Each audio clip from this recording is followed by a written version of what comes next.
Buenas tardes, bienvenidos, bienvenidas a la tercera edición de DTV, martes de novedades aquí en la pantalla de Diputados TV, porque está convocada la Comisión de Presupuestos, se inicia el debate del presupuesto 2024 por el final.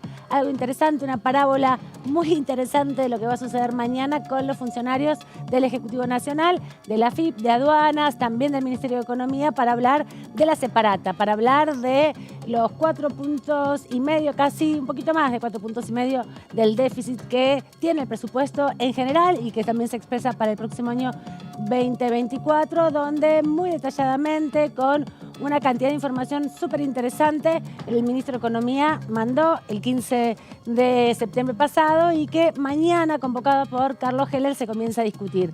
Algo que nos va a esclarecer muchísimo de las desigualdades en la Argentina respecto al pago de los impuestos, ¿no? Un tema muy en boga y que además tomó relevancia con el programa Compra Sin IVA, que todavía está en el Senado de la Nación para que tenga su aprobación definitiva.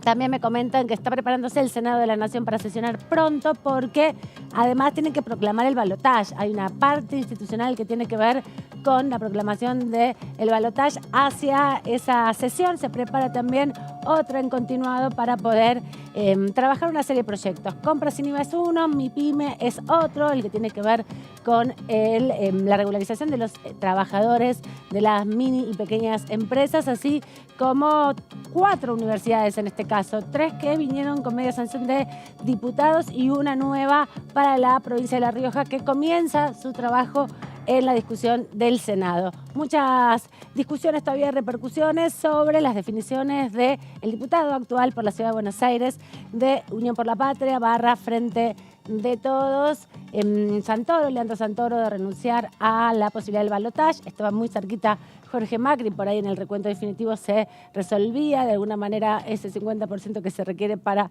que no haya balotaje en la ciudad, pero bueno, Santoro planteó ya hace pocos minutos, hace unas horas atrás, esta definición. Vamos a hablar con 2 diputados de la Nación. Parece que ya están un poco más relajados, que tienen un poquito más de tiempo.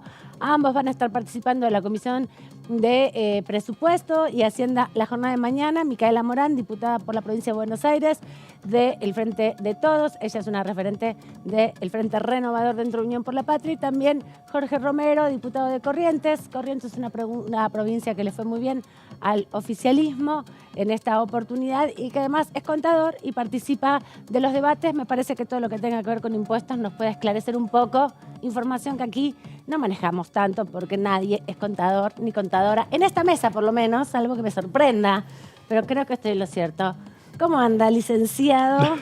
Buenas tardes, no me diga licenciado. ¿Cómo le va? Simple periodista, ¿cómo le va? Ay, simple periodista. Cuidado la sillita. ¿Cómo le va? Buenas tardes. Muy bien, empiezan por el final, es como que te cuenten el final de la novela antes totalmente. de que leas el prólogo. Exactamente, bueno. A mí me gusta hacer eso, abrir así el índice y decir empiezo por el final. Y a veces algunos tienen esa tentación. Yo lucho para no sucumbir ante esa tentación, le confieso. ¿Qué hace Gaby Vulcano? ¿Todo bien? ¿Empieza por el final o por el principio? ¿Cómo estás? Los textos.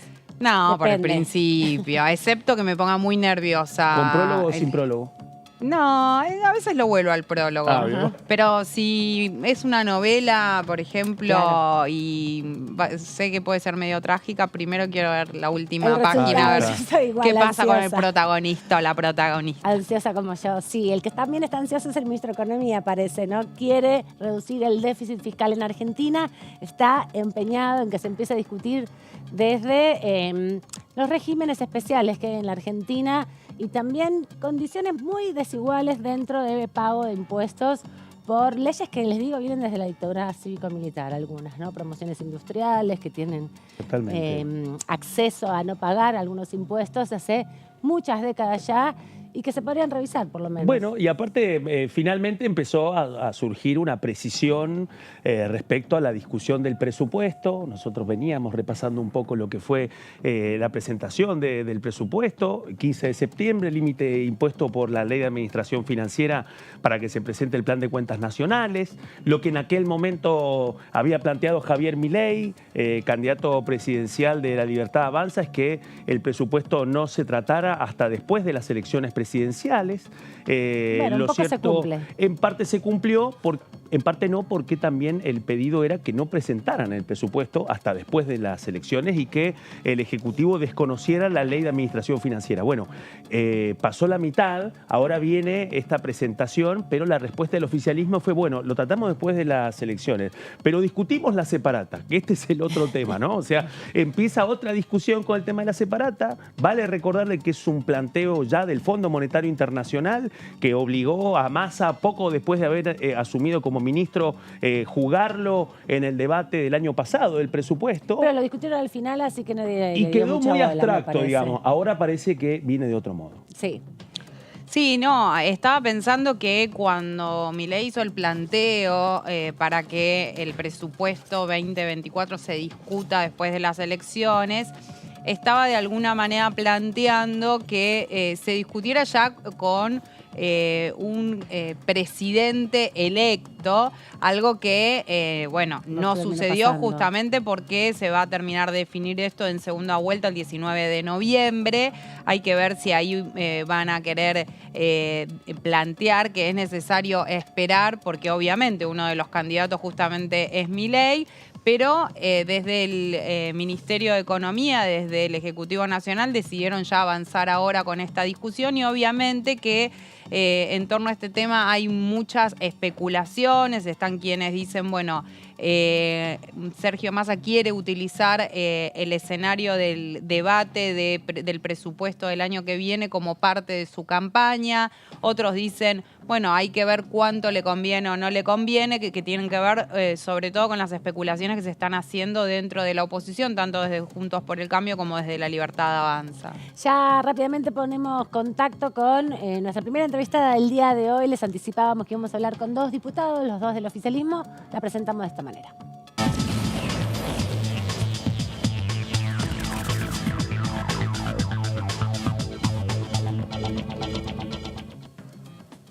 Le agradecemos a la diputada Micaela Morán por este ratito aquí en la tercera edición. ¿Cómo anda, diputada? Bienvenida.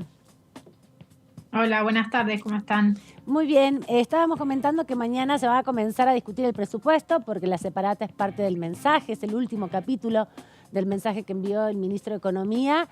Vos formás parte de la Comisión de Finanzas, de Economía, no estás directamente relacionada a la de presupuesto, pero sí a todo este análisis sobre lo tributario, ¿no? El impacto que tienen estos gastos tributarios y regímenes especiales que impactan en un 4 y pico por ciento, más del 4,5% del Producto Bruto. ¿Es una estrategia del oficialismo para también poner sobre la mesa la distribución impositiva del país o es comenzar a debatir las bases del presupuesto ya? Bueno, yo creo que lo importante es que nosotros siempre hemos mantenido una línea que fue la de trabajar siempre en pos de aliviar el bolsillo de los ciudadanos. Eso siempre estuvo claro, siempre en cada una de las comisiones que hemos debatido distintos proyectos, tratamos siempre de perfeccionar un sistema que claramente necesita de reformas y en ese sentido se empieza a debatir porque creo que es una necesidad, obviamente, que más allá de los tiempos legislativos, lo planteamos como una necesidad concreta y real y entonces muchas veces en estos años que son electorales se plantea como estrategias que tienen que ver solamente con la carrera electoral y me parece que eso sería minimizar la importancia de discutir estas políticas. Estábamos, no sé, qué siguen ustedes, tal. No. ¿Qué tal, diputada? ¿Cómo está? Gabriela Vulcano la saluda. ¿Qué expectativa tiene respecto a la posibilidad de que se pueda llegar a hacer alguna sesión antes de la segunda vuelta, teniendo en cuenta que hay todavía algunos temas pendientes, algunos proyectos que ya tienen dictamen, más allá de que en paralelo se empiece a tratar el presupuesto 2024? Bueno, nosotros obviamente, como bien mencionabas, hay temas donde todavía tenemos que avanzar y a mí siempre me gusta hacer, y esto hablo en lo personal, siempre me gusta hacer una salvedad de que nosotros, más allá de que nos podamos encontrar en años electorales, tenemos una responsabilidad como legisladores y muchas veces nos vemos afectados por estos años electorales. Lo hemos hablado antes de la PASO, cuando planteábamos que había sido difícil el trabajo de las comisiones durante este año y también el tema de las sesiones, pero me parece que siempre es importante concentrarse en que nosotros tenemos una responsabilidad y que tenemos que trabajar más allá de lo que ocurra con los resultados o con los procesos electorales, que por supuesto son más que bienvenidos y nosotros los celebramos, pero me parece que el Congreso con ambas cámaras tienen que seguir funcionando y que le tienen que dar respuesta a los temas que son cruciales. Así que si hay expectativa de sesionar, la verdad que es algo que, bueno, todavía no hemos tenido ninguna comunicación oficial, pero yo creo que nosotros nos debemos de esa responsabilidad y si es así y si lo podemos concretar, la verdad que lo tenemos que celebrar. Hay una intención, obviamente, desde el oficialismo de poder concretarse, así que seguramente lo estemos trabajando esta semana. Diputada Morán, ¿cómo le va? Buenas tardes. Claudio Mardones aquí desde el piso. Bueno, diputada, no pierdo de vista que usted, estaba en la lista, en el puesto 17 de la lista. Llegó a la Cámara en reemplazo de Victoria Tolosa Paz. Usted estaba en el Ministerio de Transporte y ocupa la vicepresidencia primera de la Comisión de Transporte. Así que quiero aprovechar para poder preguntarle, ahora en vísperas de que empieza a aparecer el debate del presupuesto, desde el costado de la separata. Pero en estas últimas semanas, bueno, la discusión del transporte se ha metido en el medio de la campaña. El Ministerio de Transporte avanzó con este registro para que distintos usuarios puedan renunciar al subsidio. Y quería preguntarle en ese sentido, ¿cómo va a afrontar el oficialismo la discusión en torno a esta cuestión del transporte? ¿Llegó para quedarse la posibilidad de que sea optativo el subsidio? Se lo consulto porque también se ha abierto toda una discusión con las cámaras empresarias. Algunos consideran de que se abrió una caja de Pandora, otros creen que no. Quería pedirle su punto de vista teniendo en cuenta el lugar que ocupó en transporte y el rol que tiene ahora en la Cámara.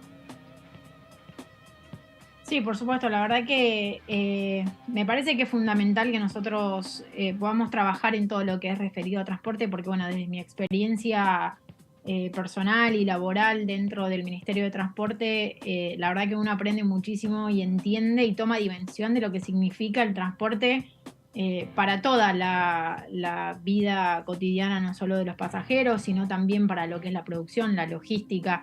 La verdad que el transporte lo atraviesa todo, atraviesa desde las situaciones más cotidianas hasta la industria, hasta el campo, la economía, las economías regionales que son tan importantes. Entonces entiendo que cuando hablamos de transporte tenemos que ser muy responsables y muy cautos a la hora de las políticas que vamos a implementar. Yo creo que ya lo aclaró el ministro Giuliano, el ministro de Transporte de la Nación en estos tiempos, y hablaba, ¿no?, que el registro venía a dar un poco de claridad a esta situación que creo que le dio claridad a la ciudadanía de lo que significa el apoyo del Estado dentro del mundo del transporte y que realmente si el Estado no estaría interviniendo en lo que refiere a las tarifas realmente serían de un monto muchísimo, de un incremento, digamos, muchísimo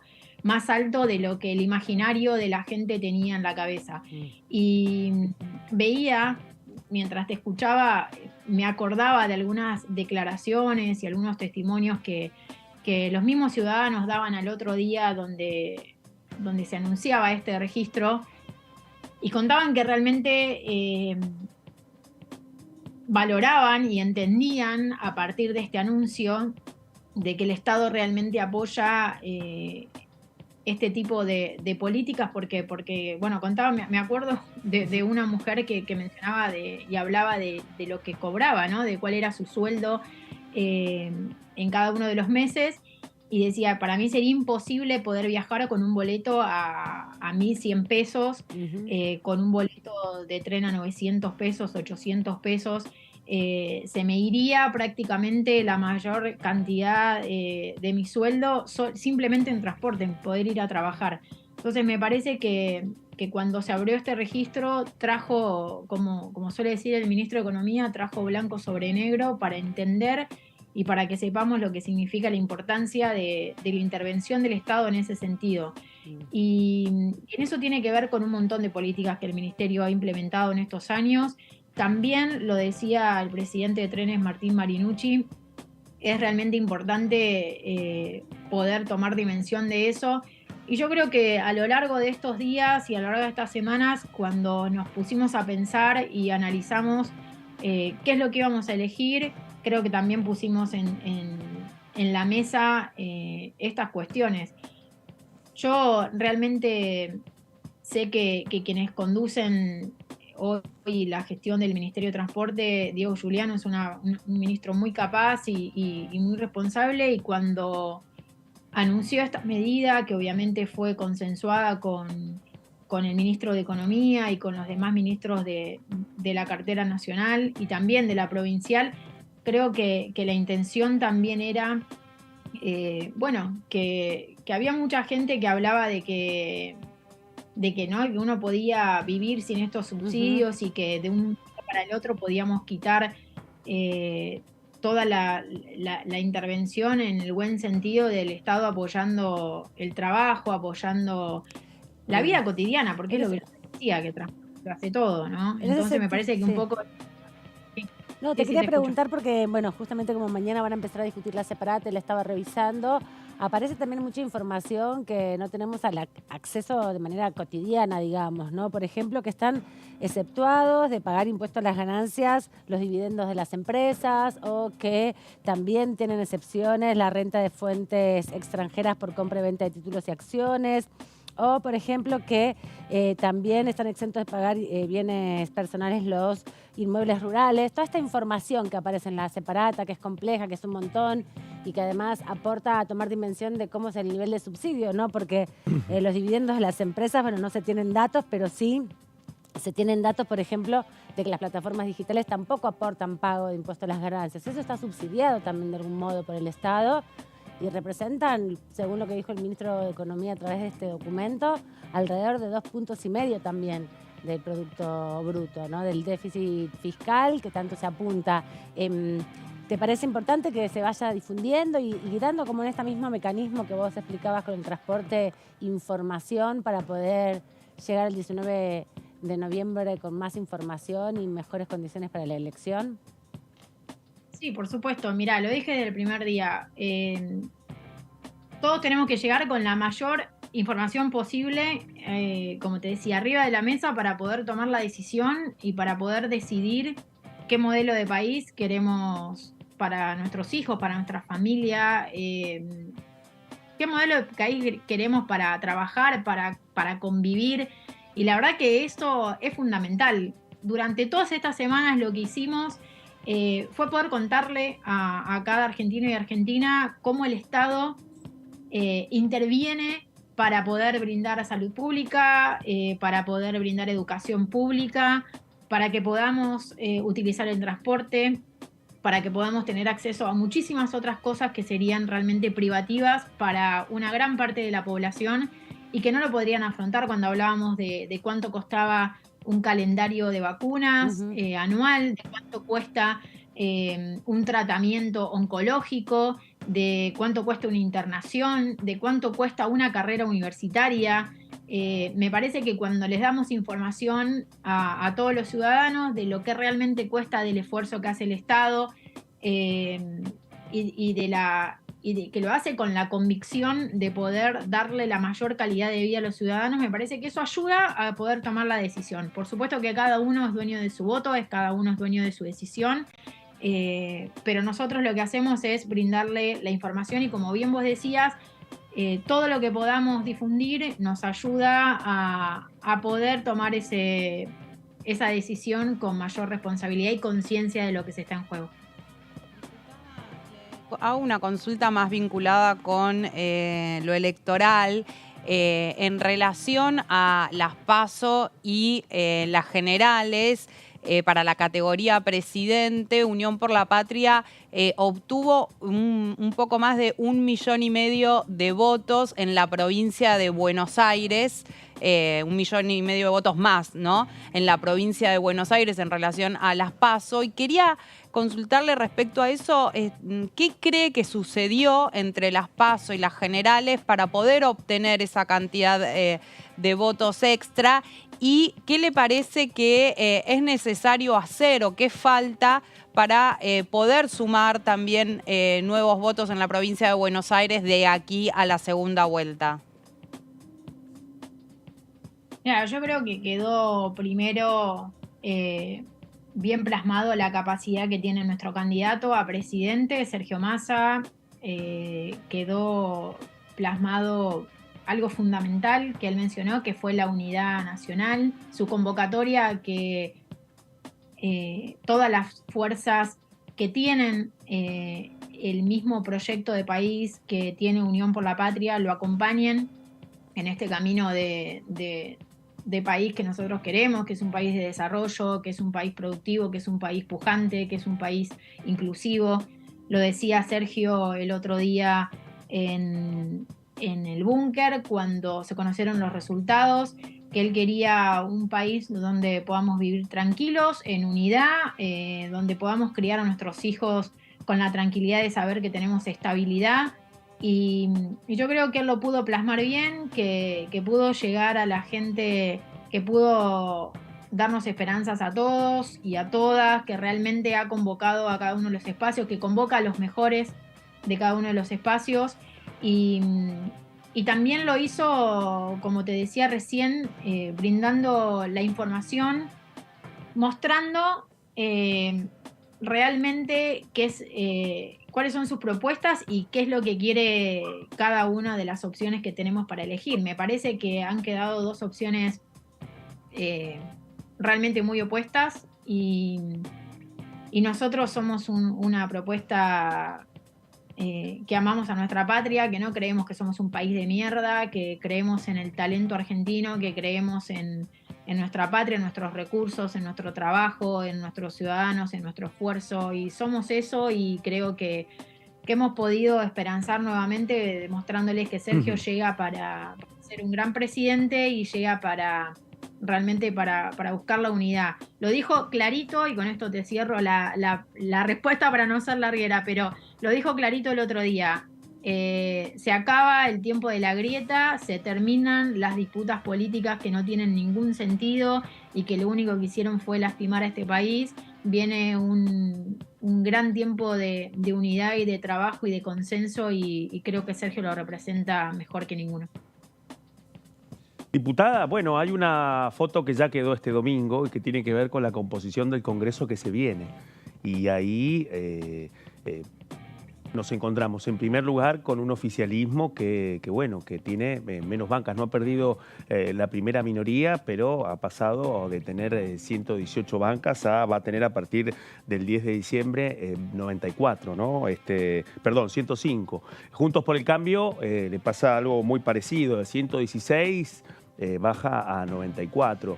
Y después aparece algo que se venía diciendo ya desde el 13 de agosto, y era que si se repetían los números de las PASO, la Libertad Avanza podía estar cerca de las 40 bancas, ¿no? Bueno, 37 fue finalmente el veredicto de las urnas en esta elección general. ¿Qué Congreso se espera? ¿Qué Congreso están empezando a ver y qué Cámara de Diputados empiezan a visorar? Porque bueno, empieza este momento. Estamos hablando ya del segundo balotaje de la historia, así es que este clima se ha vivido solamente una vez y tiene que ver con eso, con ir palpitando la segunda vuelta, pero con un Congreso de la Nación cuya composición ya está definida. ¿Qué espera a partir del 10 de diciembre con estas dificultades para todos para poder llegar al quórum? Yo espero que sea un congreso de consensos, y quiero remarcar lo que decía Sergio Massa, porque es justamente eso. Me parece que nosotros ya no nos podemos dar el lujo, en las condiciones en las que el país está atravesando, que está atravesando el país, que está atravesando el mundo. Me parece que es un momento de crisis que trasciende nuestras fronteras. Espero un congreso de consenso, porque lo vamos a necesitar realmente, y por esto mismo que Sergio marcaba, la verdad que ya no podemos trabajar en un congreso que está marcado por las grietas, por las disputas. Me parece que cada vez que hemos logrado consensuar con sectores de la oposición, hemos sacado proyectos muy importantes como nuevas universidades públicas, un montón de leyes que vinieron a traer nuevos derechos en temas de salud, nuevos derechos que, bueno, como te mencionaba, los de la educación, que para nosotros son tan importantes, que hemos logrado muchísimos alivios para los ciudadanos en términos de impositivos, que hemos puesto todo de nosotros para que las diferencias políticas no sean lo que predominan. Y yo espero eso, sinceramente. No quiero parecer ilusa, ni mucho menos, y entiendo cuál es la situación, pero siempre soy una persona que trabaja para eso, que es positiva en ese sentido, y que creo que va a haber una gran reestructuración luego de esta elección en todos los espacios políticos. Creo que lo que hoy conocemos por Unión por la Patria y Juntos por el Cambio se va a reestructurar porque es lógico, porque vamos a tener nuevas conducciones y me parece que nosotros lo que sí llegamos es por una Unión por la Patria que realmente está unido, que realmente está convencido que elegimos la mejor opción y que nos vamos a consolidar y que vamos a buscar el consenso. Sergio en eso es un gran maestro logrando los consensos. Ustedes lo vivieron cuando fue presidente de la Cámara de Diputados y yo creo que lo va a lograr con la nueva composición, para que lo podamos apoyar y para que podamos acompañar una vez que lo podamos elegir como presidente, si es que el destino del país y los ciudadanos lo eligen como nuestro presidente. La verdad que yo confío mucho en que él va a poder trabajar muy bien con la nueva composición, que por supuesto le va a costar, pero él es un gran artífice de encontrar consensos. En ese sentido, preguntarle si considera necesario un gobierno de unidad nacional y además qué opción debería acompañarse en el balotaje. Bueno, yo obviamente es como que mi voto es medio cantado, ¿no? Yo creo que si queremos, la unidad nacional la queremos, eso ya lo dijo nuestro candidato, lo dijo muy clarito, que ya no quiere la grieta para nuestro país, que nosotros tenemos que saltar por arriba de esa grieta para consolidarnos como el país que nos merecemos, porque tenemos un potencial enorme, porque realmente amamos nuestra patria, porque no creemos que Ezeiza sea la salida, Ezeiza es la entrada para todos los que quieran formar parte de esta patria, así que nosotros los esperamos con los brazos abiertos porque apostamos a nuestra tierra, eso es así. Yo soy muy apasionada de mi país, soy muy patriota, siempre voy a estar apostando a Argentina y sé que Sergio quiere lo mismo. Y entonces, si me preguntás, por supuesto que creo que tenemos que acompañar a Sergio en el balotaje. Me parece que él tiene muy claro todo lo que Argentina tiene para dar, cómo podemos posicionarnos frente al mundo, que estamos en una oportunidad clave para convertirnos en un país realmente con un desarrollo inmenso en materia de energías, en materia de recursos naturales, que tenemos que ir por una Argentina productiva, como él decía, una Argentina de industrialización y de desarrollo y sobre todo inclusiva, porque fue el único candidato que realmente puso sobre la mesa que tenía que ser un país con todos adentro. Fue el único candidato que habló sobre discapacidad, fue el único candidato que se dirigió a las mujeres, fue el único candidato que le habló a las diversidades, fue el único candidato que entendió que se gobierna con todo el mundo adentro y con derechos para todos, no para unos pocos. Gracias, diputada, por este ratito aquí en la tercera edición. Nos vemos en cualquier momento por aquí. Seguro el 7 de noviembre en la reunión de Comisión de Juicio Político. Seguro. Muchísimas gracias. Adiós. Micaela Morán también conforma esta Comisión de Juicio Político que venimos siguiendo ahí con Gaby, con Claudio muy estrictamente y muy a pie juntillas, con todos los detalles. Sí, además... que tienen que ver si vienen los jueces a declarar algo, ¿no? Totalmente. Bueno, ya está corriendo el tiempo para que puedan presentar el descargo por escrito, que vence ya, 2 de noviembre, o presencialmente el 7. Y también hay otro tema que también gravita ahora con mucha fuerza, y es que, bueno, está definida ya la composición a partir del 10 de diciembre y eso tiene un peso muy importante en las perspectivas de trabajo de la comisión investigadora, porque por una parte está todo el trabajo con el límite para dictaminar el 20 de noviembre, un dictamen especial de 3 años, y la pregunta de, bueno, ya estando el oficialismo como primera minoría, con mayores dificultades para alcanzar al quórum, pero como primera minoría, bueno, hay que ver cómo va a ser esa negociación para la conformación de las comisiones y cómo va a repercutir eso para empezar en el ánimo, en el clima y en la predisposición de los integrantes de la Comisión de Juicio Político para poder definir el plan de trabajo de lo que viene. Ya me había olvidado que había que volver a conformar comisiones y que iba a ser un bardo. Sí, igual me parece que hay que esperar a después del balotaje, una vez que esté definido quién va a ser el presidente de la nación, porque si bien está definida la composición de lo que va a ser la Cámara de Diputados a partir del 10 de diciembre, es muy probable que haya reordenamientos en los bloques después de que se sepa quién va a ser el presidente de la nación, porque puede que algunos bloques que hoy tienen un número pasen a tener un número mayor o menor, según quién sea el presidente, cómo se den esos reordenamientos, algo que suele pasar muchas veces, ya sea porque se conforman monobloques o bloques más chiquitos porque algunos diputados o diputadas resuelven escindirse de este bloque más grande del que son parte, y me parece que hay que poner el ojo ahí y tomando también lo que decía Claudio respecto a que si bien el oficialismo va a ser la primera minoría aquí,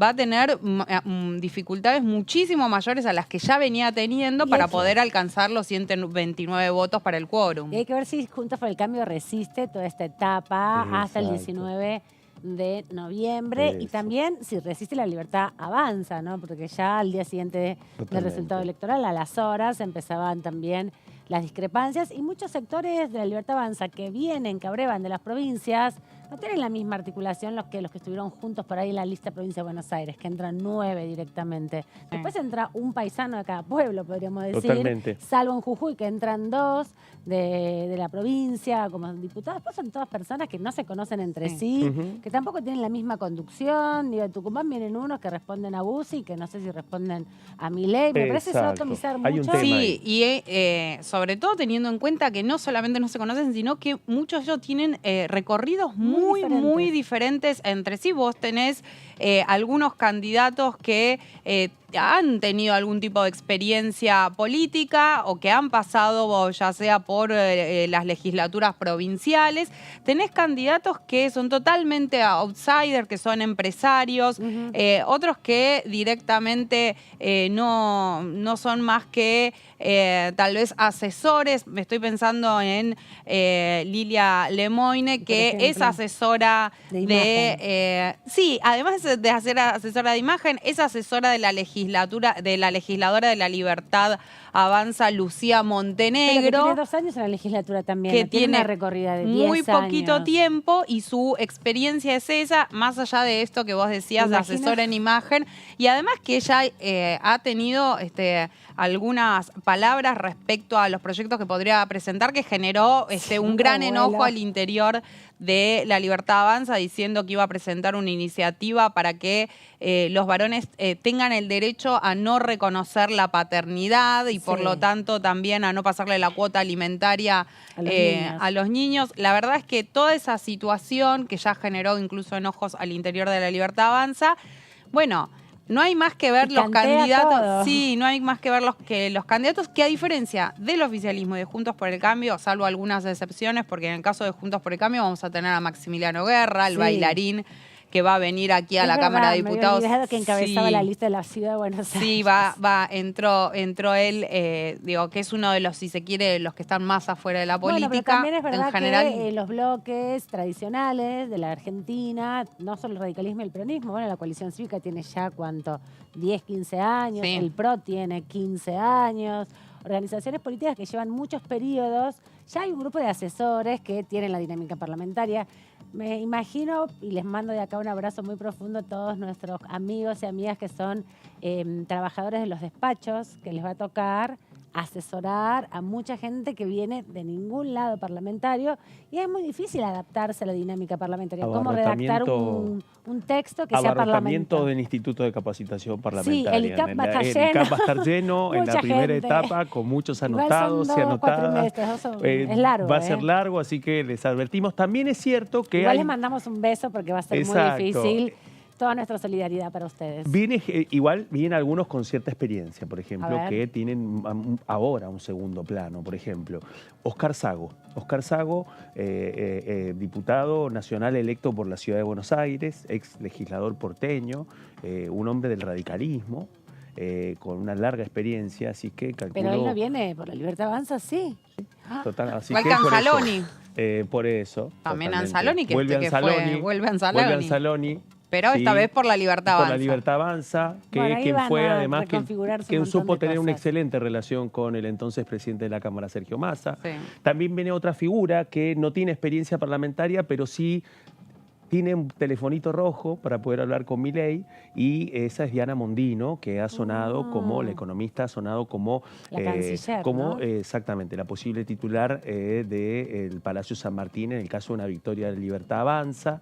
Bueno, ella sería... Claudio, déjame mencionar que si bien ella fue pensada, incluso casi anunciada por Milei como la posible canciller de un gobierno de la Libertad Avanza en caso de que Milei gane las elecciones, después de sus declaraciones respecto a Malvinas, diciendo que se iban a reconocer los derechos de los isleños, también un poco en las palabras del propio Milei diciendo que admiraba a Margaret Thatcher y demás, están viendo si va a ser necesario recalcular eso o no, pero bueno. Relanzar un gabinete es una de las opciones que analizan en el espacio de ultraderecha en este momento, pero donde queda claro todavía que la Libertad Avanza no tiene aún una estrategia clara para transitar lo que va a ser esta etapa de una campaña corta, en donde, insisto, empieza a gravitar ya una definición, y es la definición de las dos cámaras del Congreso de la Nación, en donde muchos de esos protagonistas van a tener una banca a partir del 10 de diciembre. Sí, y eso va a también dar una discusión que me parece va a ser un poco menos peliaguda para el oficialismo respecto a las comisiones, porque estos 2 años que pasaron, desde el 21 hasta ahora, fue muy difícil porque había paridad entre el oficialismo y Juntos por el Cambio. Ahora que quedó tanta distancia, no van a poder reclamar tantas comisiones. Exacto, hay un camino más largo por recorrer. Calculo que hay una parte... algunas les van a tener que dar a la Libertad Avanza. Claro, ¿no? que a mí me parece que sí. Que pasan, la Libertad Avanza va a pasar, después vamos a verlo seguramente en algunas placas, pero va a pasar de tener 3 diputados a tener... 37 más o menos. Sí, 38. Sí, se está calculando que va a ser 38. 37. Yo tengo también 37. Yo tengo 38. Y veremos en bueno, el vamos a tener que definitivo. esperar el definitivo entonces, ahí vamos para a ver terminar esta cuánto es, si controversia. queda uno o no queda otro. Sí. Pero bueno, lo que sí es verdad que va a haber 3 que tienen un mandato por 2 años también, ¿no? O por ahí algunos sea presidente y vicepresidenta, veremos, entrarán sus reemplazos en definitiva en ese sentido, y otros 34 más o menos que entran por los próximos 4 años, ¿no? Totalmente. Algo que también va a configurar una nueva discusión porque, bueno, son justamente los 3 que están como diputados aquí, conforman ese bloque, son las principales figuras de la alianza esa. Hay algo con esto que vos decías antes, que mandabas tu solidaridad, que también es importante aquí en la Cámara de Diputados, al igual que en el Senado, más allá de ver cómo es todo el proceso para desde hacer un proyecto de ley, lo que implica el debate en comisiones, cómo se hace el recorrido para poder llegar al recinto y demás. También la muñeca política que tienen algunos dirigentes, como casi todos los bloques, en todos los bloques sucede, que tiene mucha experiencia y que eso ayuda también al momento de llevar adelante las negociaciones con los otros espacios políticos. Me parece que en el caso de la Libertad Avanza eso va a estar difícil porque hasta el momento los 3 diputados de ese espacio político se han manejado casi sin mantener diálogo con el resto de las fuerzas políticas, no solo del oficialismo, sino también incluso con Juntos por el Cambio y las demás fuerzas políticas. Y cuando vos tenés un número como el que van a tener, necesariamente sí o sí van a tener que sentarse a negociar, dialogar, acordar, y ahí veo que pueden llegar a tener algunas dificultades. Hay alguien con el que están hablando mucho. Digamos, ahí hay un tema, hay una operatividad de ese bloque, ¿no? O si, al menos hasta ahora, Victoria Villarruel, candidata a vicepresidenta de Libertad Avanza, es quien lleva adelante las riendas de ese bloque de 2, interbloque de 3 con Carolina Píparo. Lo cierto es que hay una interlocución de alguien que también tiene 2 años más de mandato, que ya quedó fuera de juego, o sea que está confirmadísimo. Florencio Randazzo. Candidato a vice. Bueno, exactamente. Desde el domingo tiene las manos libres porque, bueno, ya no es candidato a vicepresidente de la Nación de Juan Schiaretti, forma parte del interbloque federal, forma parte del bloque de identidad bonaerense donde no hay una posición homogénea con respecto al balotaje. Es uno de los lugares donde posiblemente impacte también con mucha fuerza la discusión de qué es lo que cuáles van a ser los posicionamientos respecto a la segunda vuelta, pero lo que sí ha quedado claro, por una parte, han sido los gestos del schiarettismo con la Libertad Avanza hasta el domingo, hay que ver ahora qué es lo que pasa. Exacto. Y por otra parte, un Florencio Randazzo que se ha abrazado con mucha fuerza a la referencia de Javier Milei, ya por lo menos hace 3 meses, lo ha profundizado en la última etapa de la campaña, es una figura que tiene una interlocución privilegiada con Villarruel. Villarruel además lo ha ponderado como un interlocutor relevante en la dinámica parlamentaria, así que hay que ver en ese contexto también, dentro de ese bloque de 37, 38 voluntades en donde hay muchos inexpertos e inexpertas, lo cierto es que hay algunos vaqueanos que podrían jugar un rol determinante. Veremos cómo se va a ir configurando en los próximos días toda esta cuestión. Ya está definido el escenario, el horizonte de la Cámara de Diputados y del Senado. Quedan ajustar algunos numeritos finos. Me decían que también está muy jugada la discusión en San Juan respecto al balotaje. 500 votos de diferencia entre la Libertad Avanza y Unión por la Patria a favor de la Libertad Avanza. Así que también se va a definir eso, la representación en el Senado de San Juan, a partir del escrutinio definitivo. Ha habido un movimiento donde en las PAS el escrutinio definitivo bajó el porcentaje de Milei, la mitad, un poquito, un 0,5 de los 30 que había cosechado originalmente en el recuento provisorio, quedó en 29,5. Así que veremos si eso decide La Plata, la Intendencia, San Juan, senadores. Veremos si en otros distritos también se tienen que definir otras bancadas que están muy, muy ajustadas en relación a la cantidad de votos. Lo que sí queremos decirles es que 24 de octubre, Día Internacional de las Bibliotecas, y de esta manera vamos a homenajear la sala Marilena Walsh, que es la sala de infancias que está aquí en la Biblioteca del Congreso de la Nación. En épocas de crisis, esto no es una frase mía, es una frase de Celia Molina, que es una bibliotecaria muy conocida, que dijo: en épocas de crisis la biblioteca es trinchera. Bien. Y me dio un ejemplo concreto. En la crisis del 2001, las bibliotecas populares, que ahora te voy a decir las diferencias de bibliotecas, como para ir separando un poco, ¿no? Se convirtieron en el Club del Trueque, porque era lo que necesitaba en ese momento la comunidad. Entonces la biblioteca se transforma si es necesario. Se diferencian en sus tipos de usuario, sus tipos de colecciones. Siempre insisto, la idea es ser el puente informativo. En realidad es defender el derecho al libre acceso a la información, que está muy, está muy pegado a la libertad de prensa. Es el mismo derecho, digamos. Bien. Entonces, así como las escuelas defienden el derecho a la educación, los hospitales a la salud, las bibliotecas defienden el derecho al acceso a una información de calidad. Y también tiene que ver con estas brechas. Cuando digo brechas, hablo de brechas digitales, que obviamente una persona que tiene y que maneja Internet, por ejemplo, tiene posibilidades muy diferentes a una persona que no lo hace, así como en otra época estaban las personas que sabían leer y las que no lo sabían. Exacto. Entonces las bibliotecas también se transformaban junto con la educación en alguien que trataba de que esa brecha se achique. En el tema de la brecha tecnológica, las bibliotecas ocupan también ese mismo espacio. Tienen varios objetivos. Las diferencias de las bibliotecas es que en las bibliotecas populares, las que forman parte de la CONAVIP. De la CONAVIP, exacto, que tuvo una ley de acá del Congreso. Exactamente, muy debatido porque, bueno, estaban en juego hay más de 2.000 bibliotecas que están inscriptas en CONAVIP. ¿Qué significa que están inscriptas en CONAVIP? Que tienen una serie de aspectos de cuestiones legales y jurídicas que cumplen con eso y todos los años presentan informes porque son asociaciones civiles. Y esa es una gran diferencia con otras bibliotecas como la del Congreso. La del Congreso es una pública junto con la nacional, junto con la de maestros y maestras, que y con tantas otras, que el Estado las subvenciona.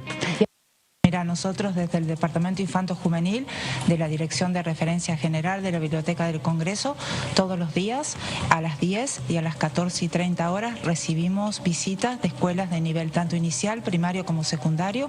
Hoy por hoy tenemos una lista de espera casi de 30 escuelas. Los chicos y las chicas vienen durante 1 hora y media, transitan los diferentes espacios de la biblioteca, conocen los servicios que la biblioteca posee. Tengan en cuenta que todos los servicios de la biblioteca es una institución pública de acceso libre y gratuito. No necesitan nada para ingresar a la biblioteca, solamente presentar el DNI, tanto sea físico como electrónico.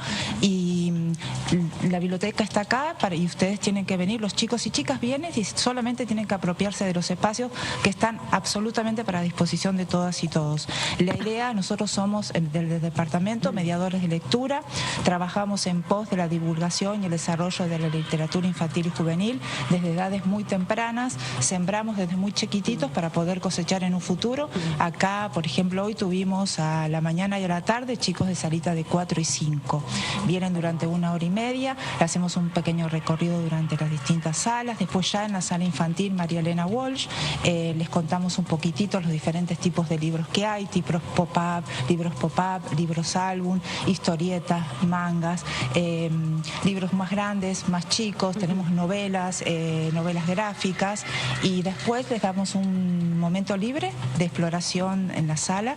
Esta sala cuenta con casi más de 7.000 libros de literatura infantil y juvenil, con estanterías libres de acceso. Los chicos vienen, sacan los libros que quieren, lo consultan, los transitan, los leen. Si no pueden leer, nosotros mediamos como puentes, le leemos a ellos, y si ya son lectores autónomos que saben leer, propiciamos un momento de lectura compartida y terminamos la actividad con nosotros como mediadores de lectura, contándoles alguna novela, leyéndoles algún cuento, alguna leyenda, algún material, alguna lectura propicia para la ocasión en función de los chicos y chicas que se acercan.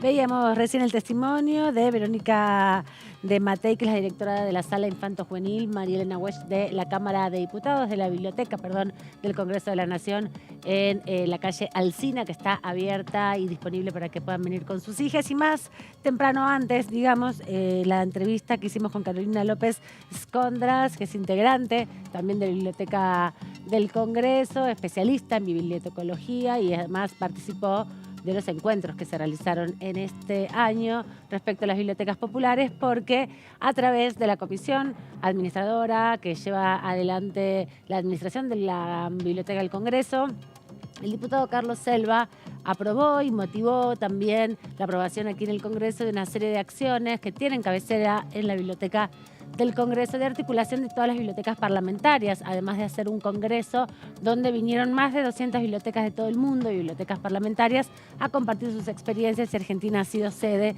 de esa iniciativa. Así que cerrando este homenaje a las bibliotecas populares, que hoy se conmemora su Día Internacional, también la entrevista, fragmentos de la entrevista con Carlos Selva sobre la importancia de acompañar desde el Congreso de la Nación la promoción de la lectura y de las bibliotecas populares.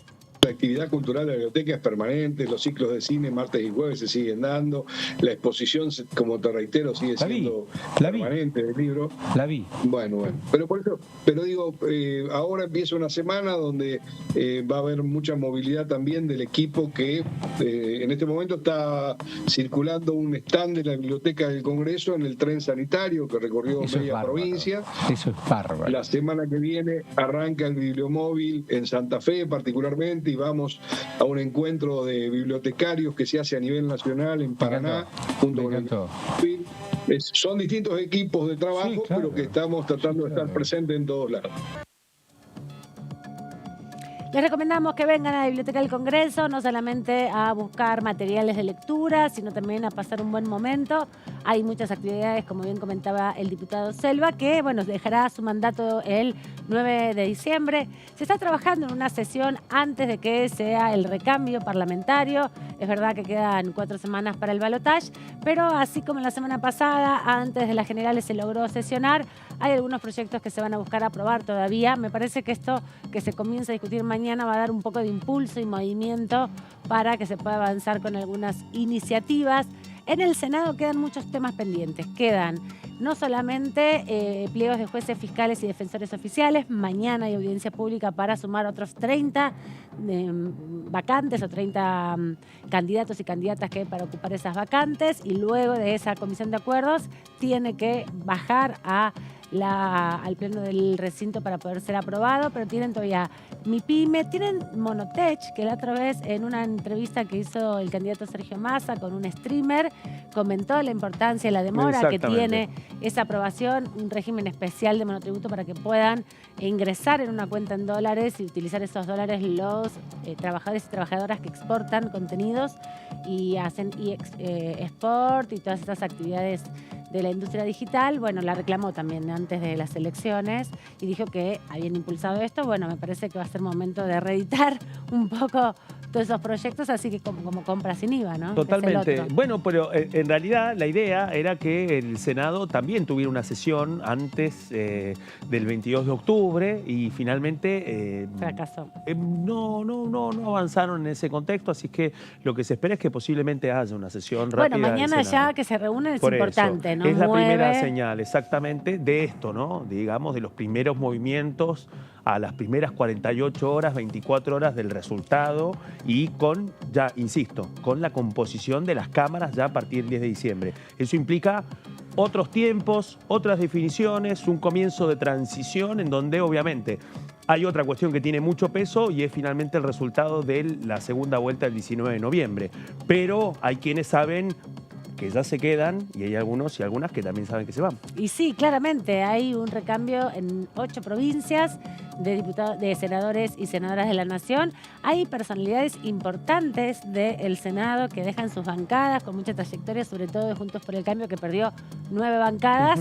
Una la recuperó el Frente de Todos, pero las otras 8 se las quedó el espacio de La Libertad Avanza. Sí, entre ellos Luis Naidenov, que es uno de los senadores del radicalismo históricos, ¿no? Y que, el más experimentado. Claro, el más experimentado y además con diálogo permanente con muchos senadores del oficialismo, como el propio José Mayans, que también es de la provincia de Formosa, porque como eso va un poco en relación a lo que decía antes, ¿no? La importancia de poder tender puentes, de tener diálogo para que se puedan arribar a algunos acuerdos, más allá de las diferencias que hay, que en muchas oportunidades prevalecen los desencuentros más que los acuerdos, pero que es necesario tener ese diálogo. Otro que se va también es muy importante del PRO, en este caso, es Julio Martínez, senador de la provincia de La Rioja, que además ha sido ministro de Defensa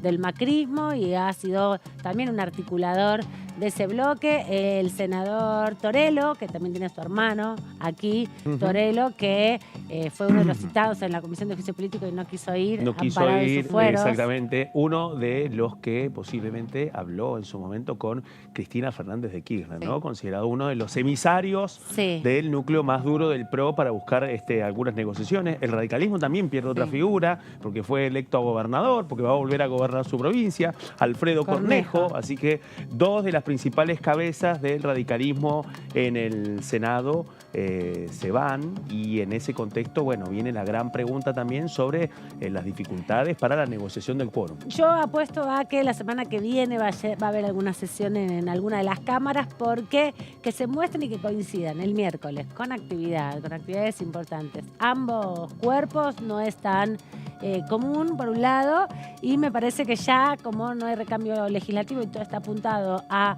conseguir los votos para las presidenciales, va a haber una energía puesta en traccionar nuevamente la campaña por Totalmente. acá, ¿no? Creo que sí, porque aparte lo veníamos repasando. Vencido el plazo para la publicación, la realización de actos de gobierno con fines de captación del voto, bueno, en esta campaña nos encontramos con una particularidad, porque parte de los debates que habían sido implementados antes de ese límite, que implicó algunas decisiones ejecutivas del gobierno nacional, después fueron continuados con algunos debates que llegaron a la Cámara de Diputados, que algunos de esos ahora están en el Senado, pero que en este contexto le permitan al oficialismo avanzar con estos temas que forman parte como ejes de la campaña, que convengamos también, implican todo un desafío para la oposición, en algunos casos porque la oposición rechaza esa estrategia y porque en otros casos, por fuera del rechazo, admiten que afrontarían costos políticos electorales en el caso de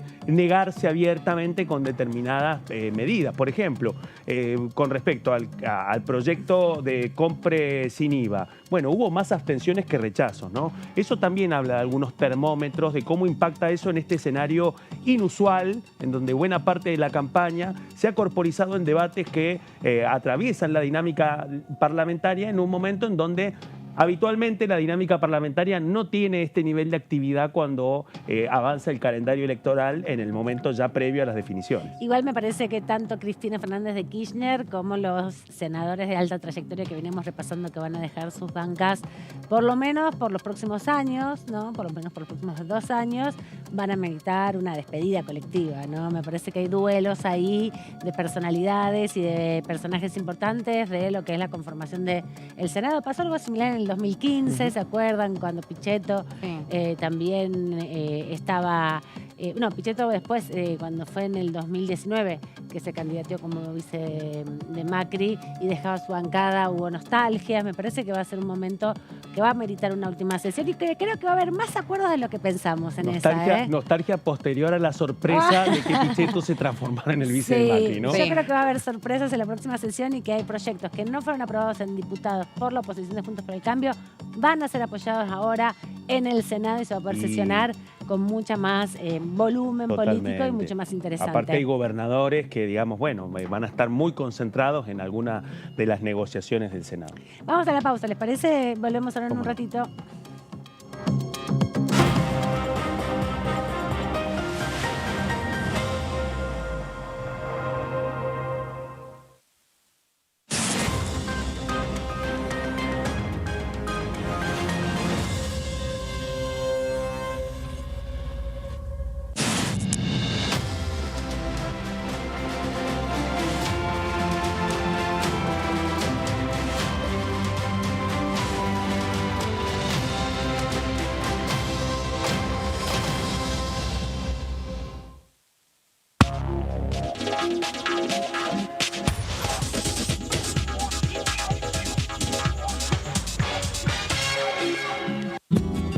Este es el gasoducto Presidente Néstor Kirchner, una obra de escala mundial realizada en tiempo récord, que unirá la energía de Vaca Muerta con todo el país.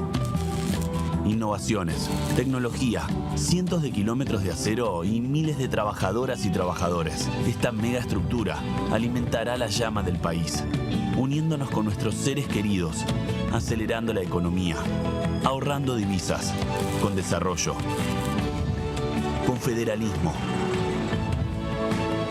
con soberanía y orgullo.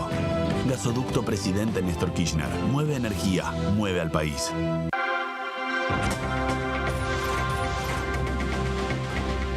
Ella es tu voz en DTV Noticias.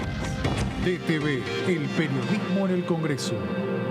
Aumentamos de 4.000 a 18.000 pesos el tope de reintegro del 15% en compras realizadas con tarjeta de débito para personas jubiladas o que perciban una pensión por fallecimiento. Primero la gente.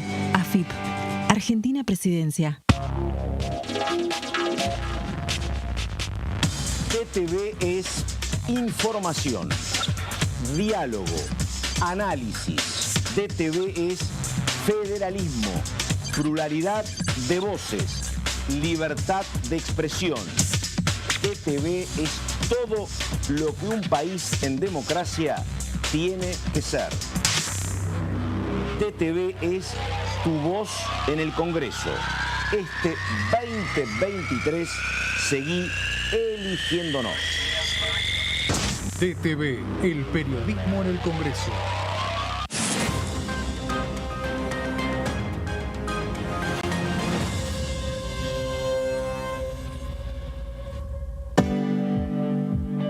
Si somos dueñas y dueños de nuestros libros, somos protagonistas de un futuro mejor. Por eso, entregamos libros a millones de estudiantes en todo el país en solo un año. Además, otorgamos becas educativas para que las chicas y los chicos puedan terminar la escuela. Realizamos obras en universidades, fortaleciendo el sistema universitario nacional. Y este año, otorgamos y renovamos becas Manuel Belgrano en carreras estratégicas para el desarrollo productivo del país. Con más educación, construimos un futuro mejor. Conoce más en argentina.gov.ar/protagonistas. La educación nuestra bandera. Ministerio de Educación. ¿Cómo les va? Muy buenos días. 10 de la mañana y 1 minuto. Me parece que el tema de haber buscado esta medida intermedia de los 6 meses de actualización es positiva, ¿no? Es positiva porque también hay que entender que nosotros necesitamos darle una cierta protección a los inquilinos, desde nuestro espacio al menos lo vemos así, porque siempre consideramos que la relación de los alquileres es una relación asimétrica entre quien es propietario y quien es inquilino. Ustedes saben que en la primera etapa las universidades que se crean no tienen presupuesto asignado porque solamente no comienzan a funcionar, digamos, tienen que elaborar sus estatutos, su proyecto institucional, definir su oferta académica. Concluido ese momento sale la resolución de puesta en marcha a partir de que se evalúa en la CONIAU y en el Ministerio la propuesta presentada por el rector organizador, que lo designa el Poder Ejecutivo Nacional, y a partir de ahí comienza la puesta en marcha y entonces ahí sí se le asigna presupuesto. DTV, primera mañana, de lunes a viernes. Lanzamos líneas de crédito para trabajadores de hasta 400.000 pesos a devolver en 24, 36 o 48 cuotas. Y detrás de ese dato, más argentinos pueden progresar.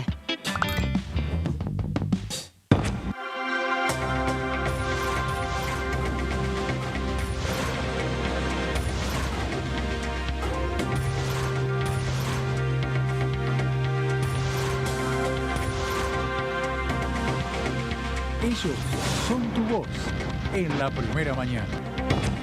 DTV, el periodismo en el Congreso.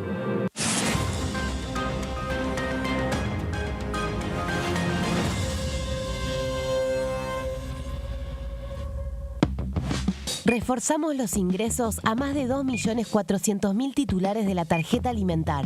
Y detrás de ese dato, cuidamos a quienes más lo necesitan.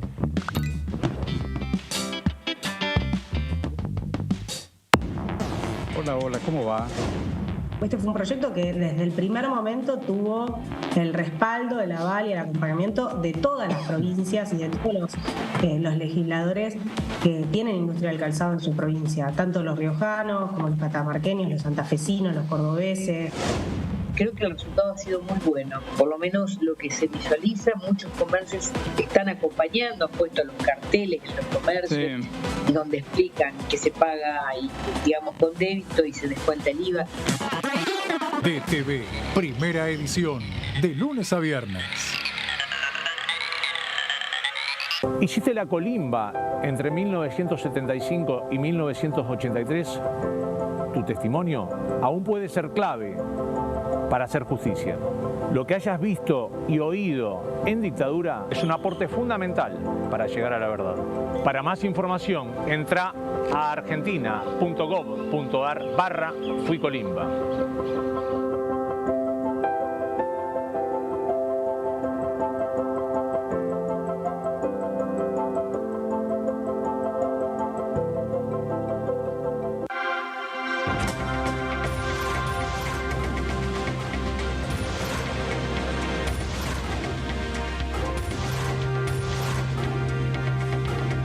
Ellos son tu voz en la primera edición. DTV, el periodismo en el Congreso.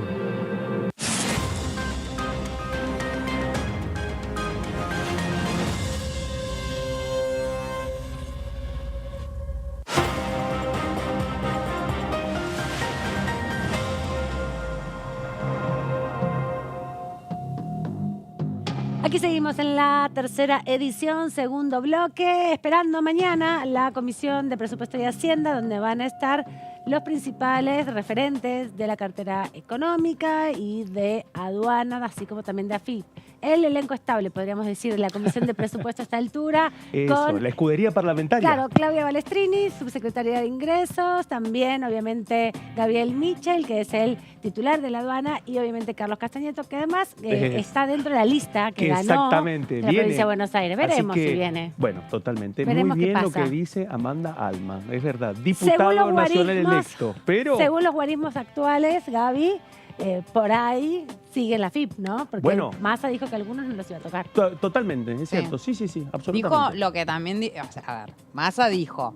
Muchos de los funcionarios que tiene el actual gobierno, puntualmente muchos de los integrantes del gabinete del actual gobierno, yo no los tendría como funcionarios de un eventual gobierno mío. Eso dijo Massa, no dijo quiénes sí y quiénes no. Y sí, obviamente se especula con la posibilidad de que alguno que otro funcionario pueda continuar en su cargo. Hay que decir que en el caso de Carlos Castañeto es alguien muy, pero muy cercano a la vicepresidenta, Cristina Kirchner. Fue viceministro de Alicia Kirchner en el Ministerio de Bueno, Desarrollo dirigente Social. de Colina. Claro, Sí, y en ese referente. sentido, bueno, obviamente en el marco del acuerdo que tiene Sergio Massa con Cristina Kirchner, es posible que pueda llegar a continuar Castañeto, no lo sabemos. Pero yo lo digo porque tiene una buena química con Michel y con Balestrini. Están Otro tema armando importante. ahí Otra de un las trío. mesas, otra de las mesas de la unidad, Sí. digamos. Una de las mesas pioneras de la unidad, hay que decirlo, porque, bueno, si viajamos un poquito al pasado reciente del oficialismo, bueno, la situación de las tribus del oficialismo era otra, y después, bueno, vino toda la etapa previa a la definición de las candidaturas,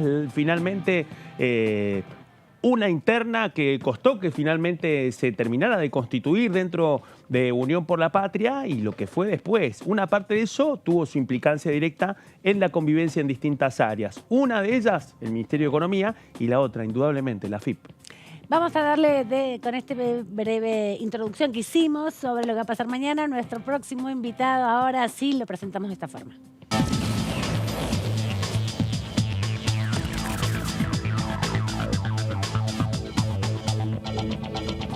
Le agradecemos al diputado Jorge Antonio Romero, del Frente de Todos de Corrientes, por este ratito aquí en la tercera edición. ¿Cómo anda, diputado? Hace un montón que no conversábamos y no coincidíamos en el horario. ¿Qué tal? ¿Cómo les va? Buenas tardes. Muy bien. ¿Cómo andan? Después de las elecciones, Corrientes, un gran trabajo de Unión por la Patria para conseguir revertir un poco la situación que se había dado en las PASO. ¿Qué análisis hace del proceso electoral que se da en su provincia particularmente? Y bueno, y también obviamente el resultado a nivel nacional. Bueno, la verdad es que estamos muy contentos por los resultados obtenidos. Veníamos trabajando para eso, hubo mucha militancia, mucho trabajo en toda la provincia, en el interior. Creo que los militantes fundamentalmente se pusieron la campaña al hombro, salieron a trabajar y a revertir, ¿no es cierto?, los resultados de las PASO. Corrientes fue una de las provincias que La dio vuelta. Que se dio vuelta. ¿Cómo? Que la dieron se dio vuelta. el resultado. Que la dimos vuelta, exactamente. Entonces, estamos muy contentos, muy contentos. Creemos que estamos muy esperanzados, ¿no es cierto?, en el triunfo de Sergio Massa en el próximo balotaje. Así que, Le quería preguntar respecto a seguiremos esto. Seguiremos trabajando porque todavía faltan 3 semanas Intensas. arduas que no hay que bajar los brazos, ¿no? Sin duda. Le quería preguntar si considera necesario un gobierno de unidad nacional, tal como dijo el candidato Sergio Massa, y también Totalmente. preguntarle sobre qué opción se debería acompañar en su caso en el balotaje. Totalmente hace falta un gobierno de unidad nacional. Tenemos que dejar las rencillas, si queremos, del país. No está como para que sigamos poniendo palos en la rueda y haciendo politiquería barata. Creo que tenemos que sentarnos en una mesa todos los sectores, como viene convocando Sergio, para que entre todos, entre los mejores cuadros de cada uno de los partidos políticos, si se quiere, puedan integrar el gobierno y se puedan trabajar todos juntos para poder sacarlo adelante, ¿no es cierto? Y también desde el Congreso de la Nación, que va a ser un Congreso muy dialogado, muy consensuado, va a tener que ser para poder sacar todos los proyectos que estén en danza. También tengamos que sentarnos a trabajar y no poner palos en la rueda. ¿Qué tal, diputado? ¿Cómo está? Gabriela Vulcano lo saluda. ¿Qué tal, Gabriela? ¿Qué tal? ¿Qué expectativa tienen de cara al balotaje? Porque, al igual que pasa en La Libertad Avanza, en Unión por la Patria, están viendo de dónde pueden nutrirse de votos para el balotaje. En Juntos por el Cambio están discutiendo qué posicionamiento adoptar también de cara a la segunda vuelta. ¿De dónde cree que se pueden llegar a obtener esos votos? Mirá, las expectativas que tenemos son buenas, pero fundamentalmente entiendo yo que acá el tema de la dirigencia, si se quiere, va a quedar un poco al costado. Acá va a ser la gente la que va a tener que optar, o la que va a optar por un modelo de país o otro modelo de país. El modelo que plantea Sergio, que es el de unidad nacional, el de la producción, el del trabajo, el del mantener los derechos, y la otra posición, que es el del ajuste, que es el de recortar derechos, que es el si se quiere, estar en contra de todo, de la antipolítica, así que la gente va a tener que optar, va a tener que optar, y creo que en este sentido la dirigencia de los distintos partidos van a ser un poco secundarias, ¿no? Diputado, ¿cómo le va? Claudio Mardones aquí. Quería preguntarle en vísperas de lo que va a ser mañana la reunión informativa de la Comisión de Presupuestos, para empezar a repasar un poco los aspectos de la separata, ¿no? O sea, el detalle de los gastos tributarios. Bueno, usted siguió en detalle lo que fue el debate del presupuesto del año pasado. No pasó nada con la separata, quedó todo para después. Hubo una demostración de fuerza de la parte más sensible de la separata, que tiene que ver con el planteo de la asociación de magistrados contra la posibilidad de que paguen ganancias, ¿no? Bueno, de aquel momento hasta ahora, bueno, hay otros datos en donde dicen de que realmente hay una cantidad importante de jueces que sí lo están pagando. Es muy posible que la reunión informativa de mañana o se extienda o implique conocer muchos más detalles que no se conocen de la separata.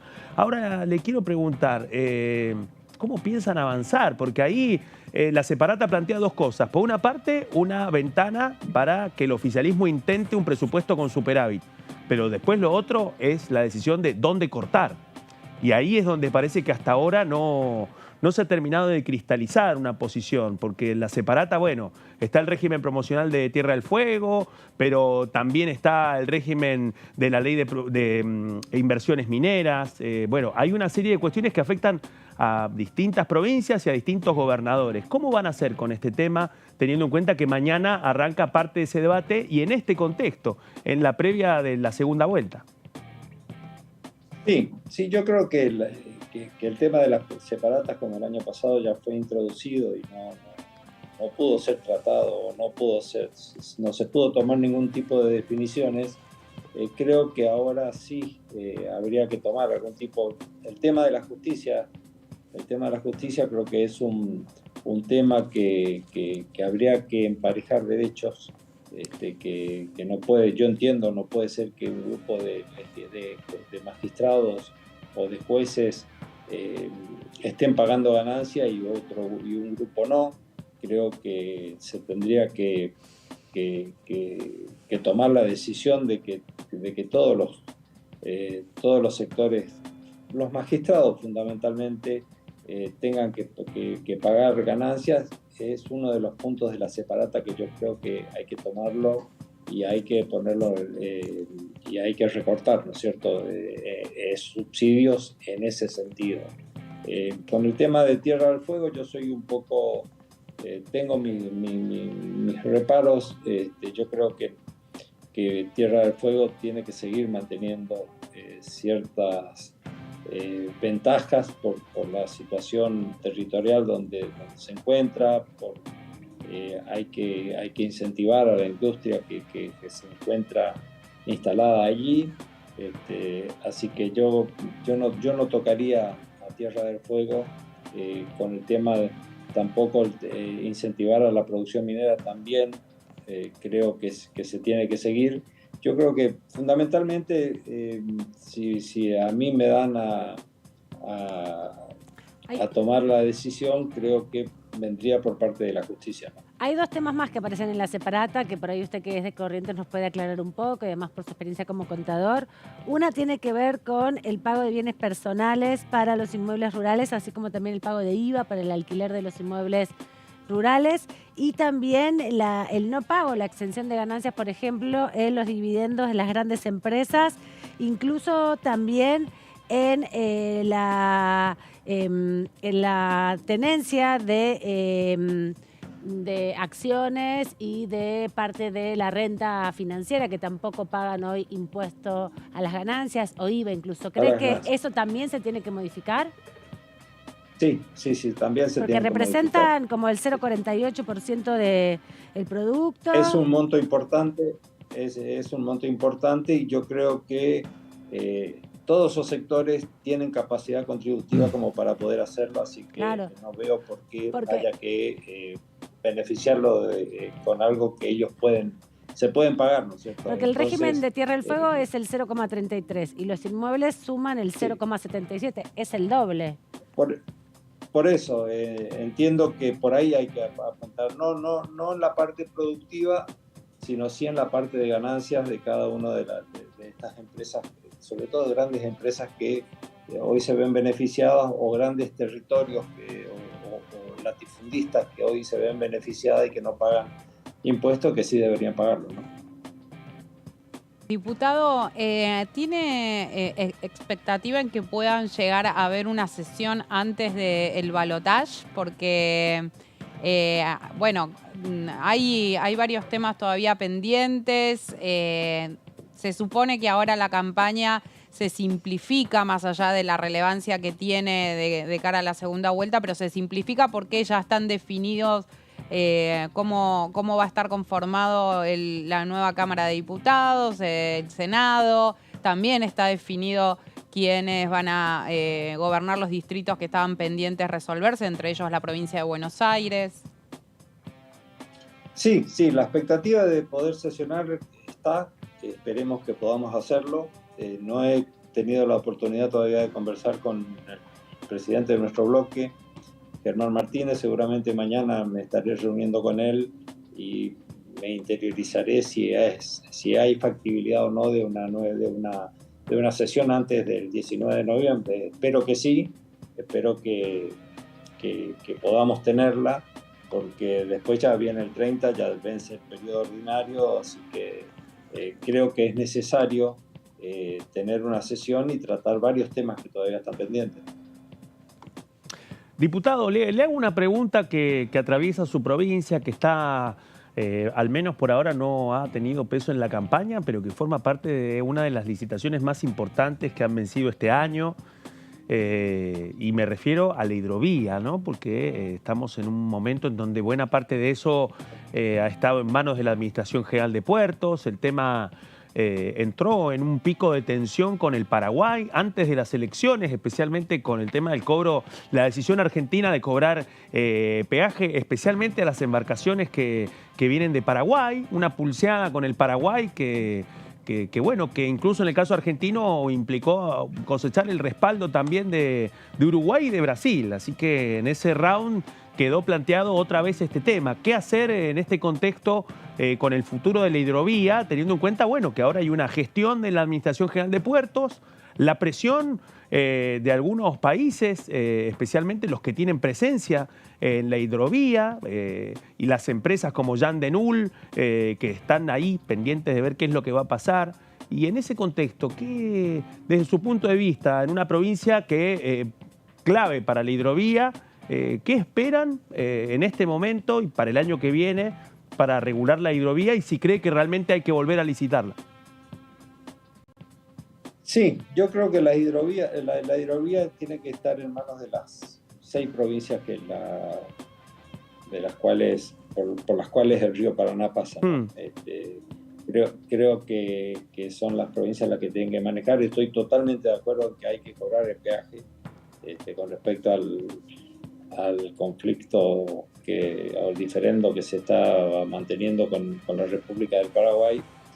Creo que es necesario, hay que tener un mantenimiento de la hidrovía, dragado, balizamiento, una serie de trabajos que durante 10 años vino haciendo pura y exclusivamente con costo para la República Argentina, y no es justo que justamente la flota paraguaya, que es una de las flotas más grandes del continente, lo tengan que estar haciendo en forma gratuita. Es decir, entonces a mí me parece totalmente justo, lógico, de que se cobre un peaje para poder mantenerlos. En mi provincia está el puente Chaco Corrientes, donde ha habido varios accidentes de barcazas de Paraguay que han tenido que ser reparadas pura y exclusivamente a costa del gobierno argentino, del Estado argentino. Entonces, no me parece que sea lógico.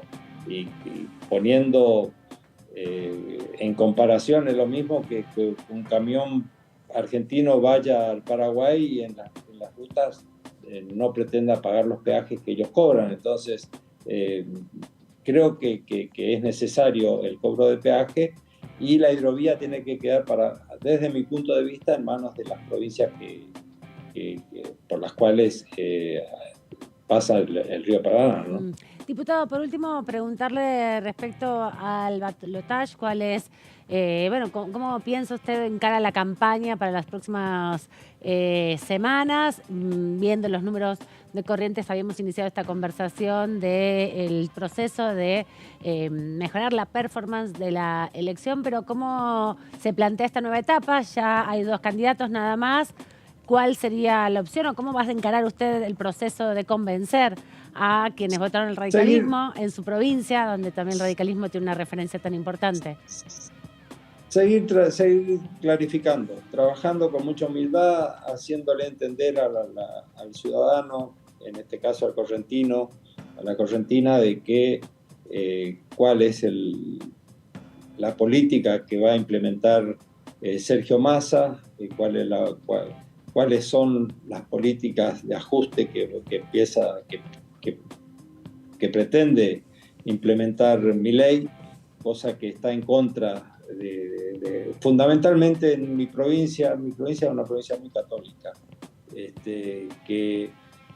que un candidato pretenda cortar relaciones con el Vaticano, que denoste o que hable permanentemente mal de nuestro Papa, fundamentalmente, y que es argentino, creo que en nuestra provincia no cae muy bien. Entonces, clarificar todo este tipo de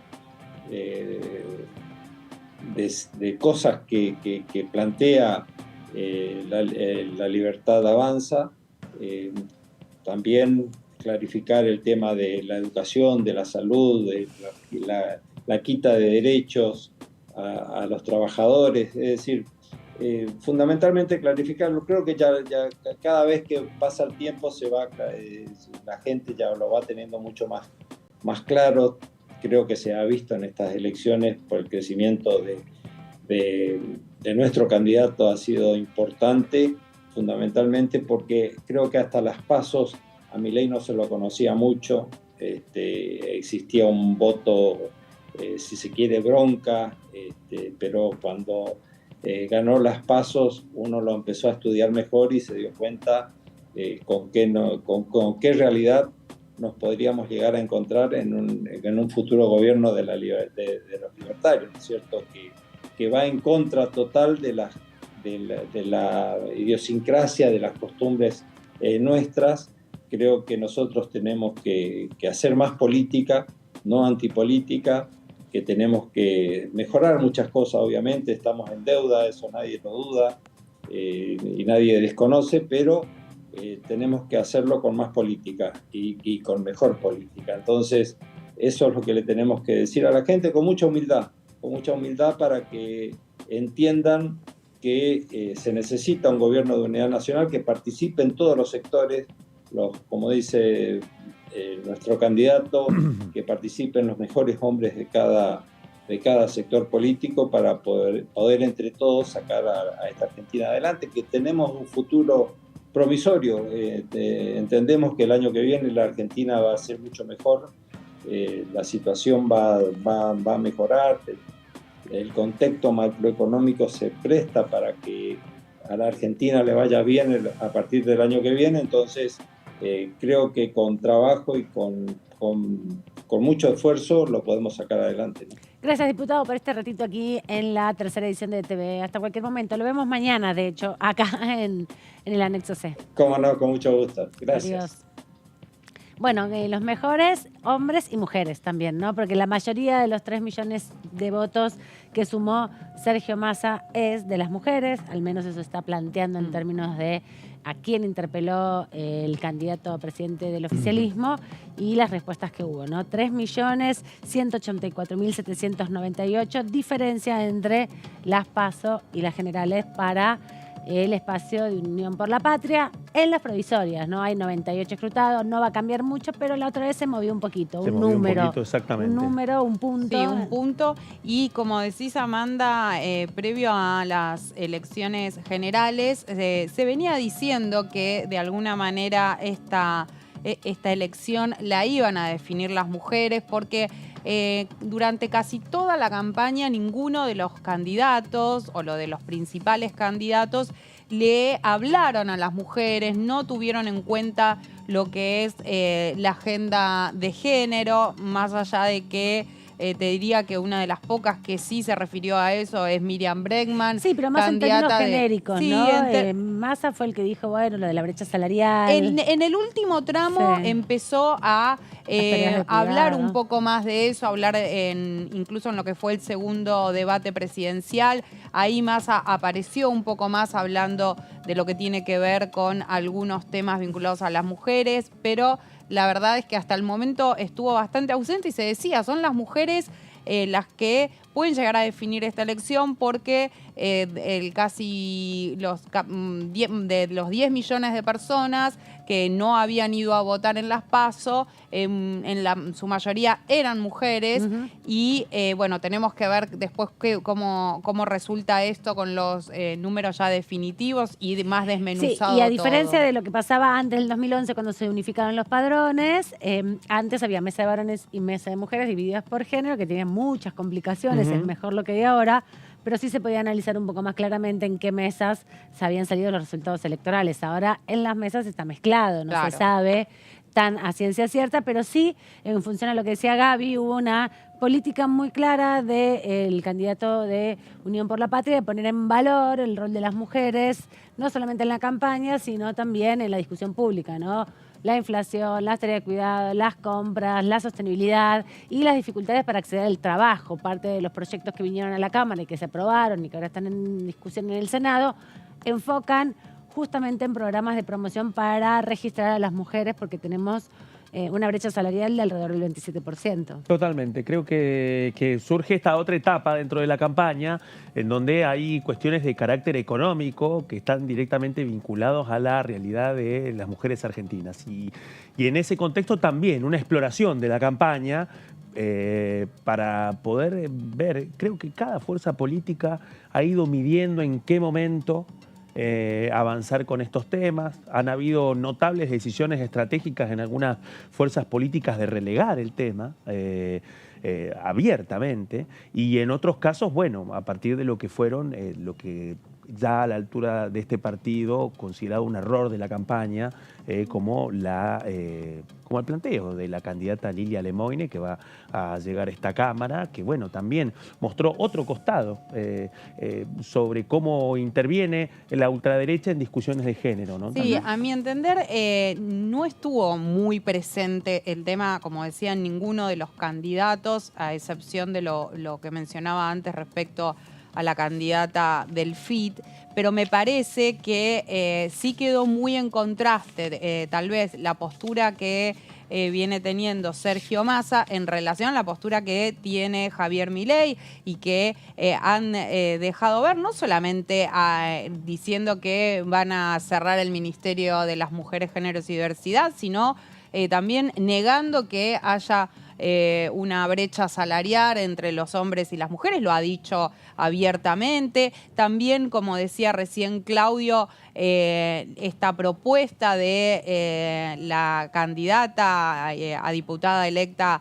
Lilia Lemoyne respecto a que había que impulsar una iniciativa para que los varones tengan la posibilidad de desconocer la paternidad. Me parece que todo eso, sumado a... Sí, la venta de órganos, la venta de niños, la venta de importación niños de y todo eso. armas. De hecho, Pampita salió a hablar como madre, asustada por Sí. las políticas que proponía Milei, Me parece ¿no? que es más el contraste con ese discurso Sí. que va a contramano de los reclamos que viene haciendo desde el movimiento de mujeres y también de la realidad que viven muchísimas mujeres, sobre todo las mujeres de los sectores populares, que las propuestas concretas por parte de los demás candidatos y puntualmente también de Sergio Massa, que si bien es cierto que, como decía, en el último tramo me parece que se enfocó mucho más en eso, atento a esto que decíamos antes, ¿no? Bueno, nos llama Lourdes López desde el móvil con el tema más importante de estos días, que es hoy día de lucha contra el cambio climático.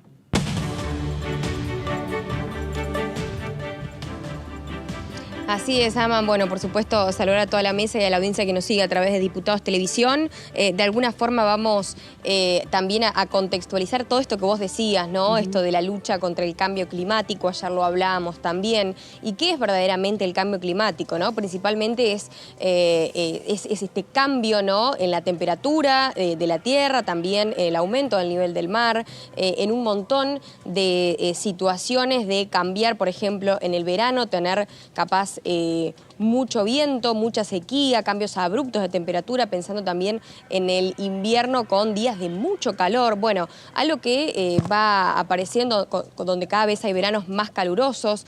Bueno, y se empieza a notar y se empieza a percibir, es por eso que, bueno, principalmente es ocasionado por la actividad humana, ¿no? Pero también hay algo que se da de manera natural por el calentamiento y por, en este caso, la concentración de gases de efecto invernadero en la atmósfera. Pero bueno, no los quiero aburrir tanto porque preparamos un informe muy interesante sobre este día, así que si les parece, lo compartimos. Dale.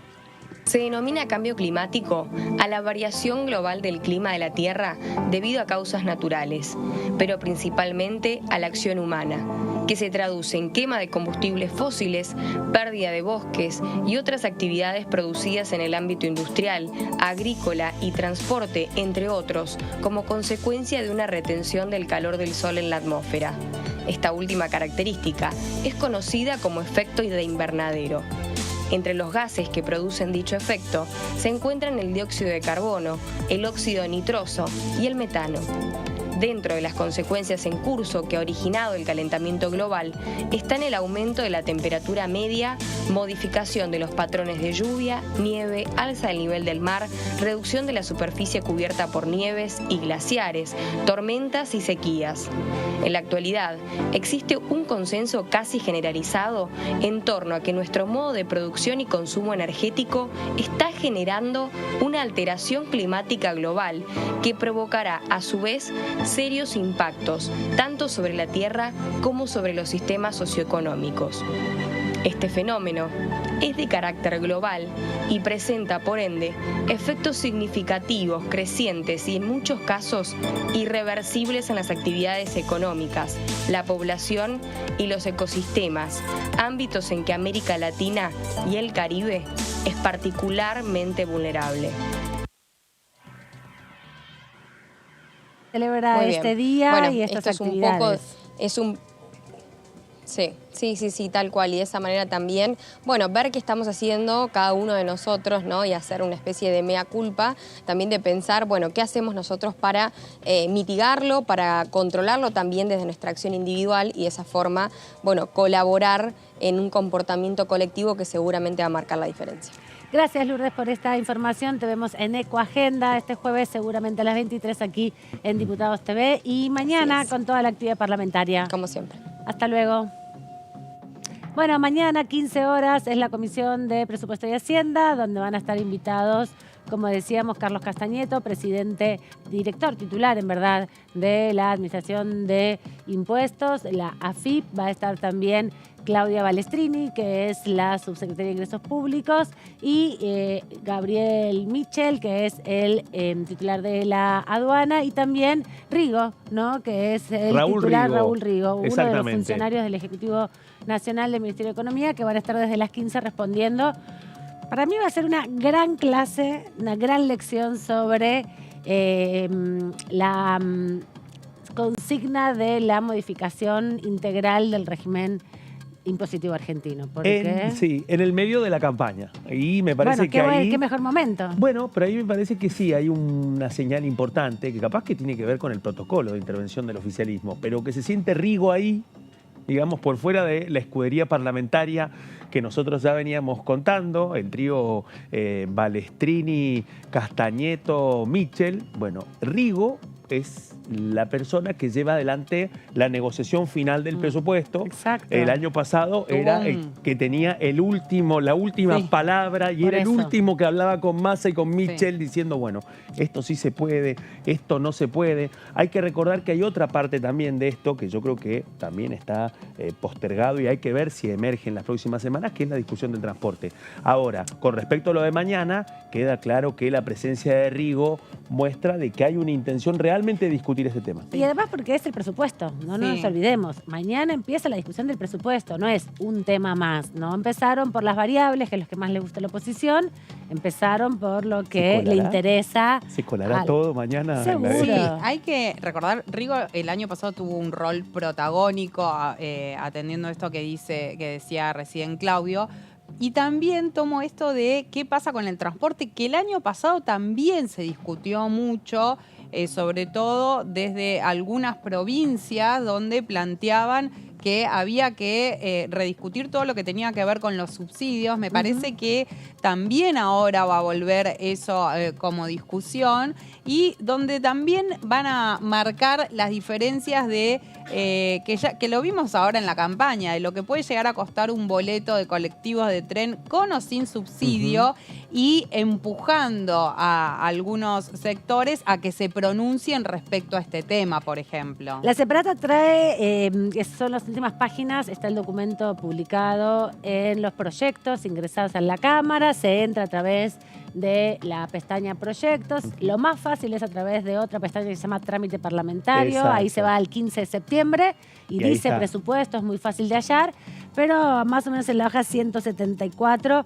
aparece el detallado. Tiene dos dimensiones, dice, hay dos tipos de gastos tributarios por un lado y otros beneficios que representan el 4,72% del Producto Bruto Interno, del déficit fiscal, casi 5 puntos del déficit fiscal, ¿no?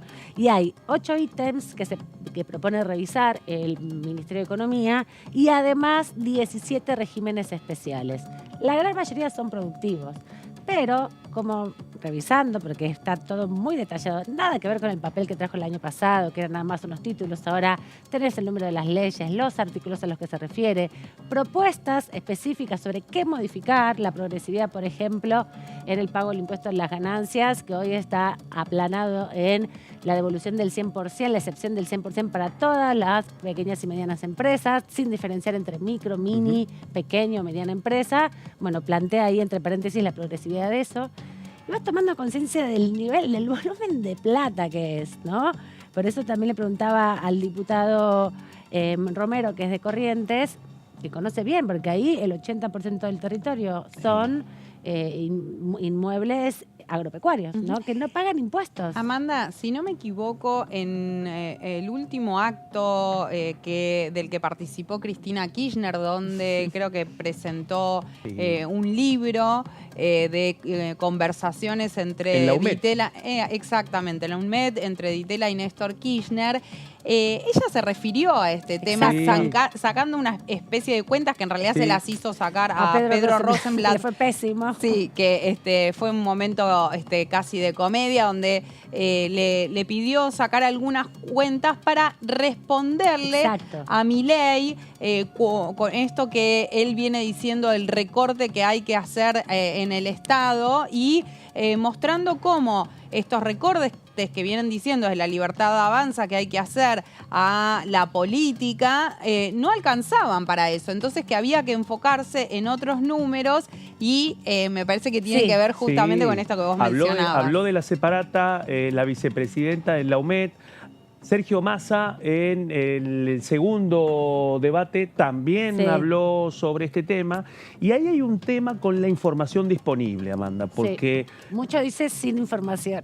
Mucho dice sin información. Y otra particularidad, hay algo que sucede en forma paralela año tras año, y es que la Asociación Civil por la Igualdad y la Justicia, ASIG, realiza una jornada de análisis del presupuesto. Sí, muy interesante. Muy interesante esa jornada. Ya este es el 9º año de esa jornada.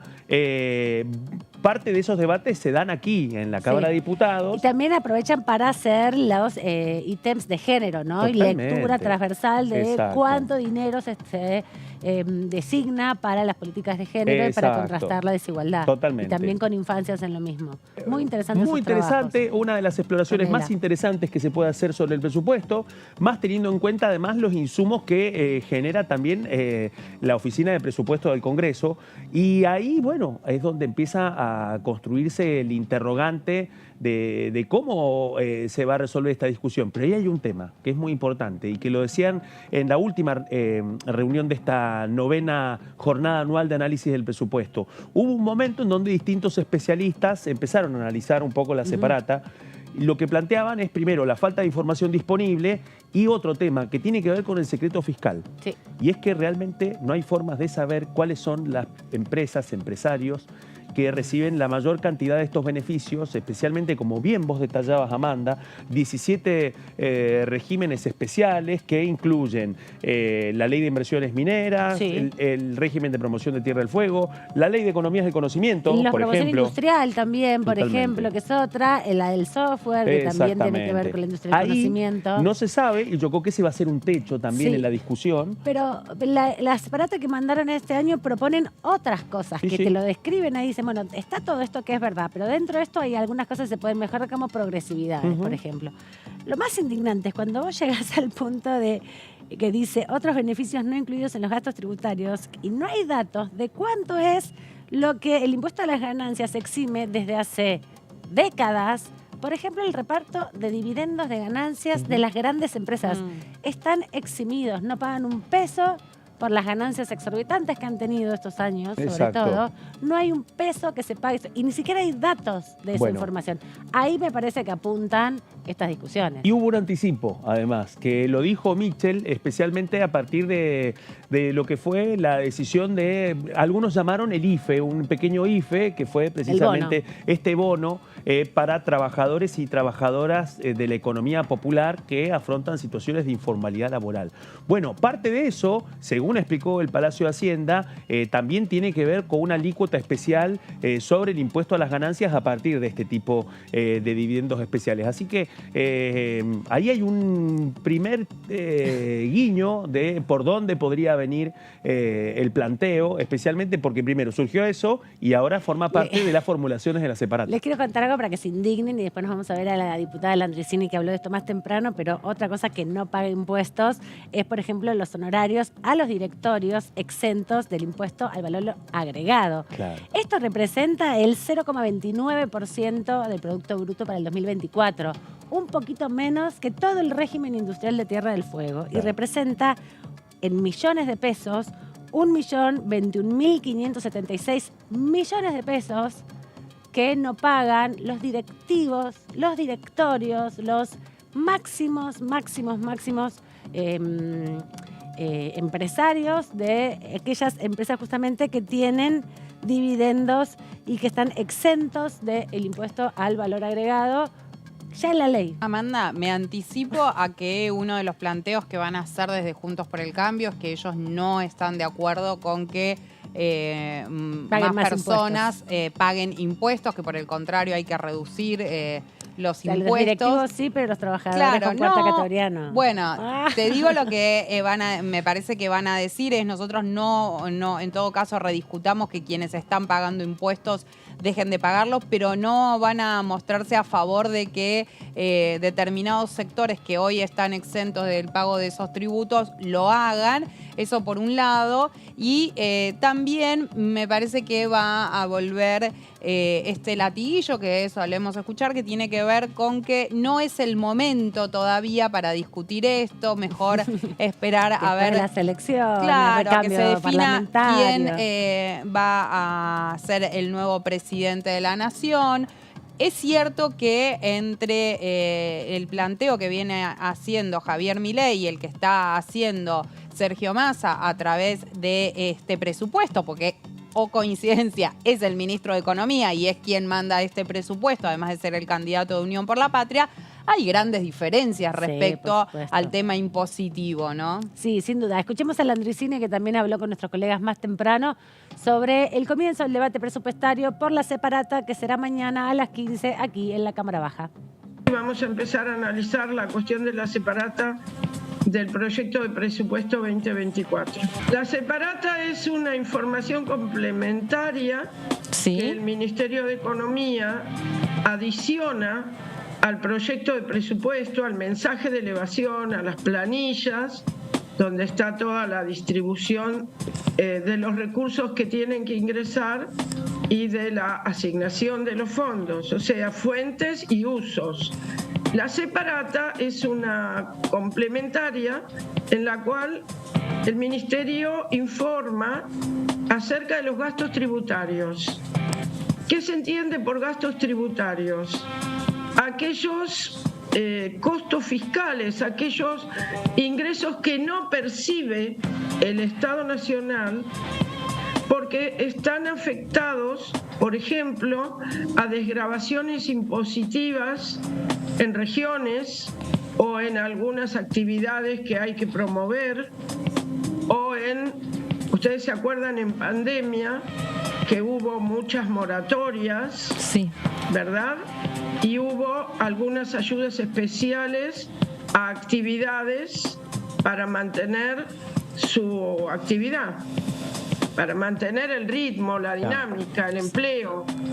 Entonces, todo eso que es dinero que el Estado deja de percibir o afecta de sus recursos de manera específica a algún sector o alguna región, algunos agentes económicos. Por ejemplo, cuando ha habido beneficios especiales para las exportaciones por puertos patagónicos, entonces el Estado hace una desgravación de los impuestos de exportación y deja de percibir ese dinero. Eso constituye un gasto tributario. Claro. En la separata que presentó el Ministerio hay más de un 4% del PBI afectado por todas estas desgravaciones y beneficios especiales, entre los cuales están incluidos los gastos tributarios de los impuestos a las ganancias que no tributan los jueces, sobre lo cual habrá que decidir qué hacer.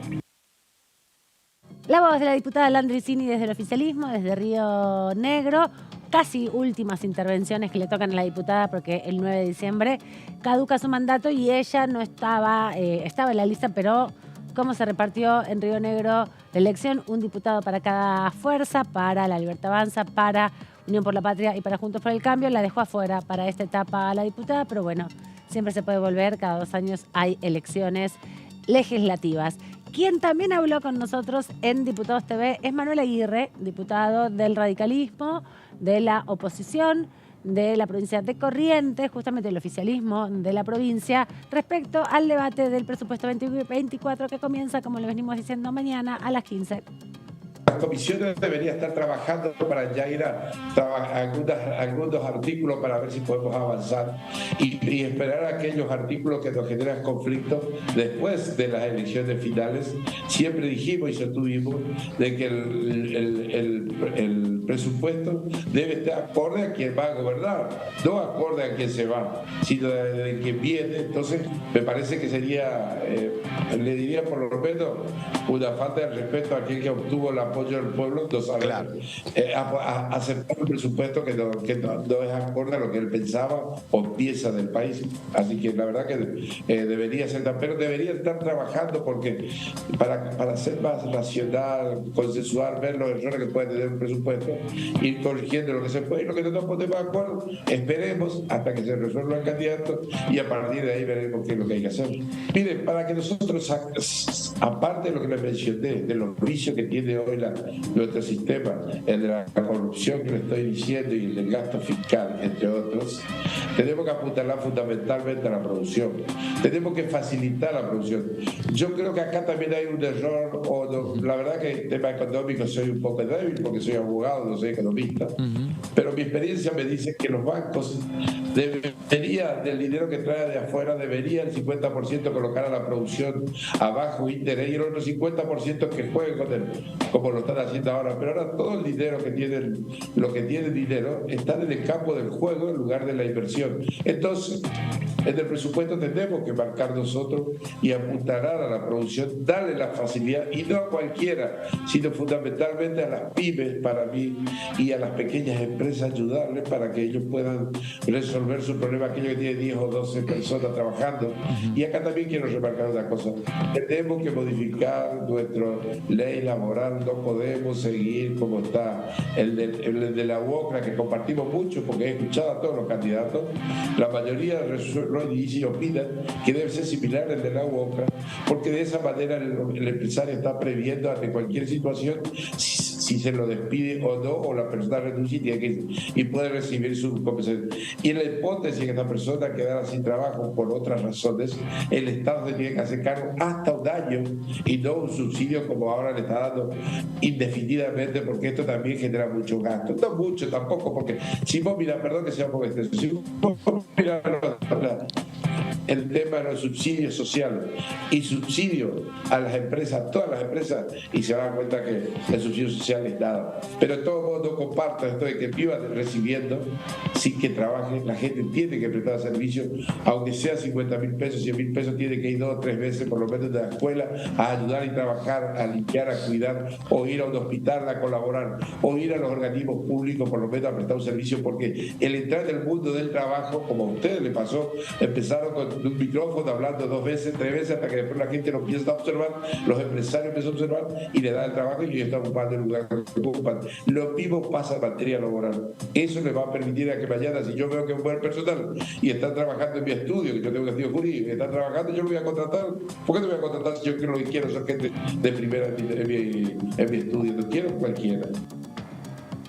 También desde la oposición empiezan a opinar respecto de la necesidad de debatir el presupuesto 2024 porque no va a quedar mucho tiempo. El balotaje es el próximo 19 de noviembre. Las ordinarias terminan el 30 de noviembre. Ahí. Y después, bueno, puede haber un periodo extraordinario, obviamente de un mes o lo que necesite el próximo presidente, pero si hay que presentar un presupuesto de cero va a ser complejo, ¿no?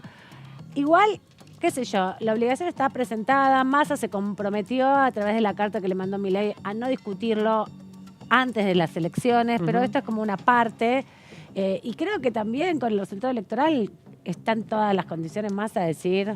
No dijo antes que no se discuta antes de las elecciones no dijo generales. elecciones. No se habló de segunda vuelta. Obviamente que todos entendemos, todos y todas entendemos que lo que estaba queriendo decir es que no se discuta antes de que esté definido quiénes va iban a a ser entrar, el nuevo digamos. presidente. Sí, bueno, vamos a ver también. Hay un proceso donde me parece que Massa necesita estas 3-4 semanas también hacer campaña y esto es parte de su campaña, Claro. sin duda, ¿no? Totalmente, creo que sí. Hay que ver concretamente... Bueno, acá hay un tema muy importante y tiene que ver con cómo iba a arrancar la economía después de la foto del veredicto del domingo, ¿no? Era uno de los temas.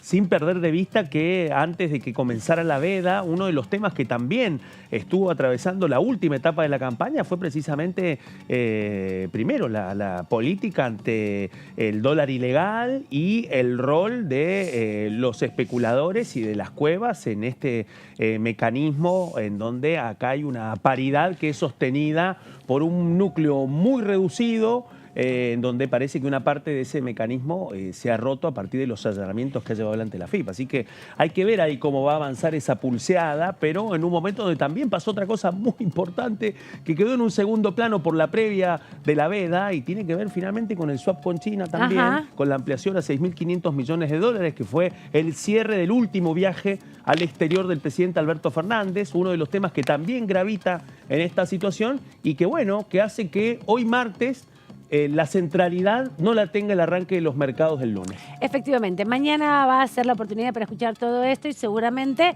empezarán a tejer nuevas alianzas entre el oficialismo y sectores de la oposición, porque intuyo que la discusión del presupuesto va a tener acompañamientos en estos temas de 134, 132 diputados, los que acompañaron también lo del impuesto a las ganancias. Nos vamos ya, los dejamos con más Diputados TV. Gaby Vulcano nos vemos el viernes y Claudia Mardones el jueves para analizar todo lo que deje la Comisión de Presupuesto. Chao, hasta luego.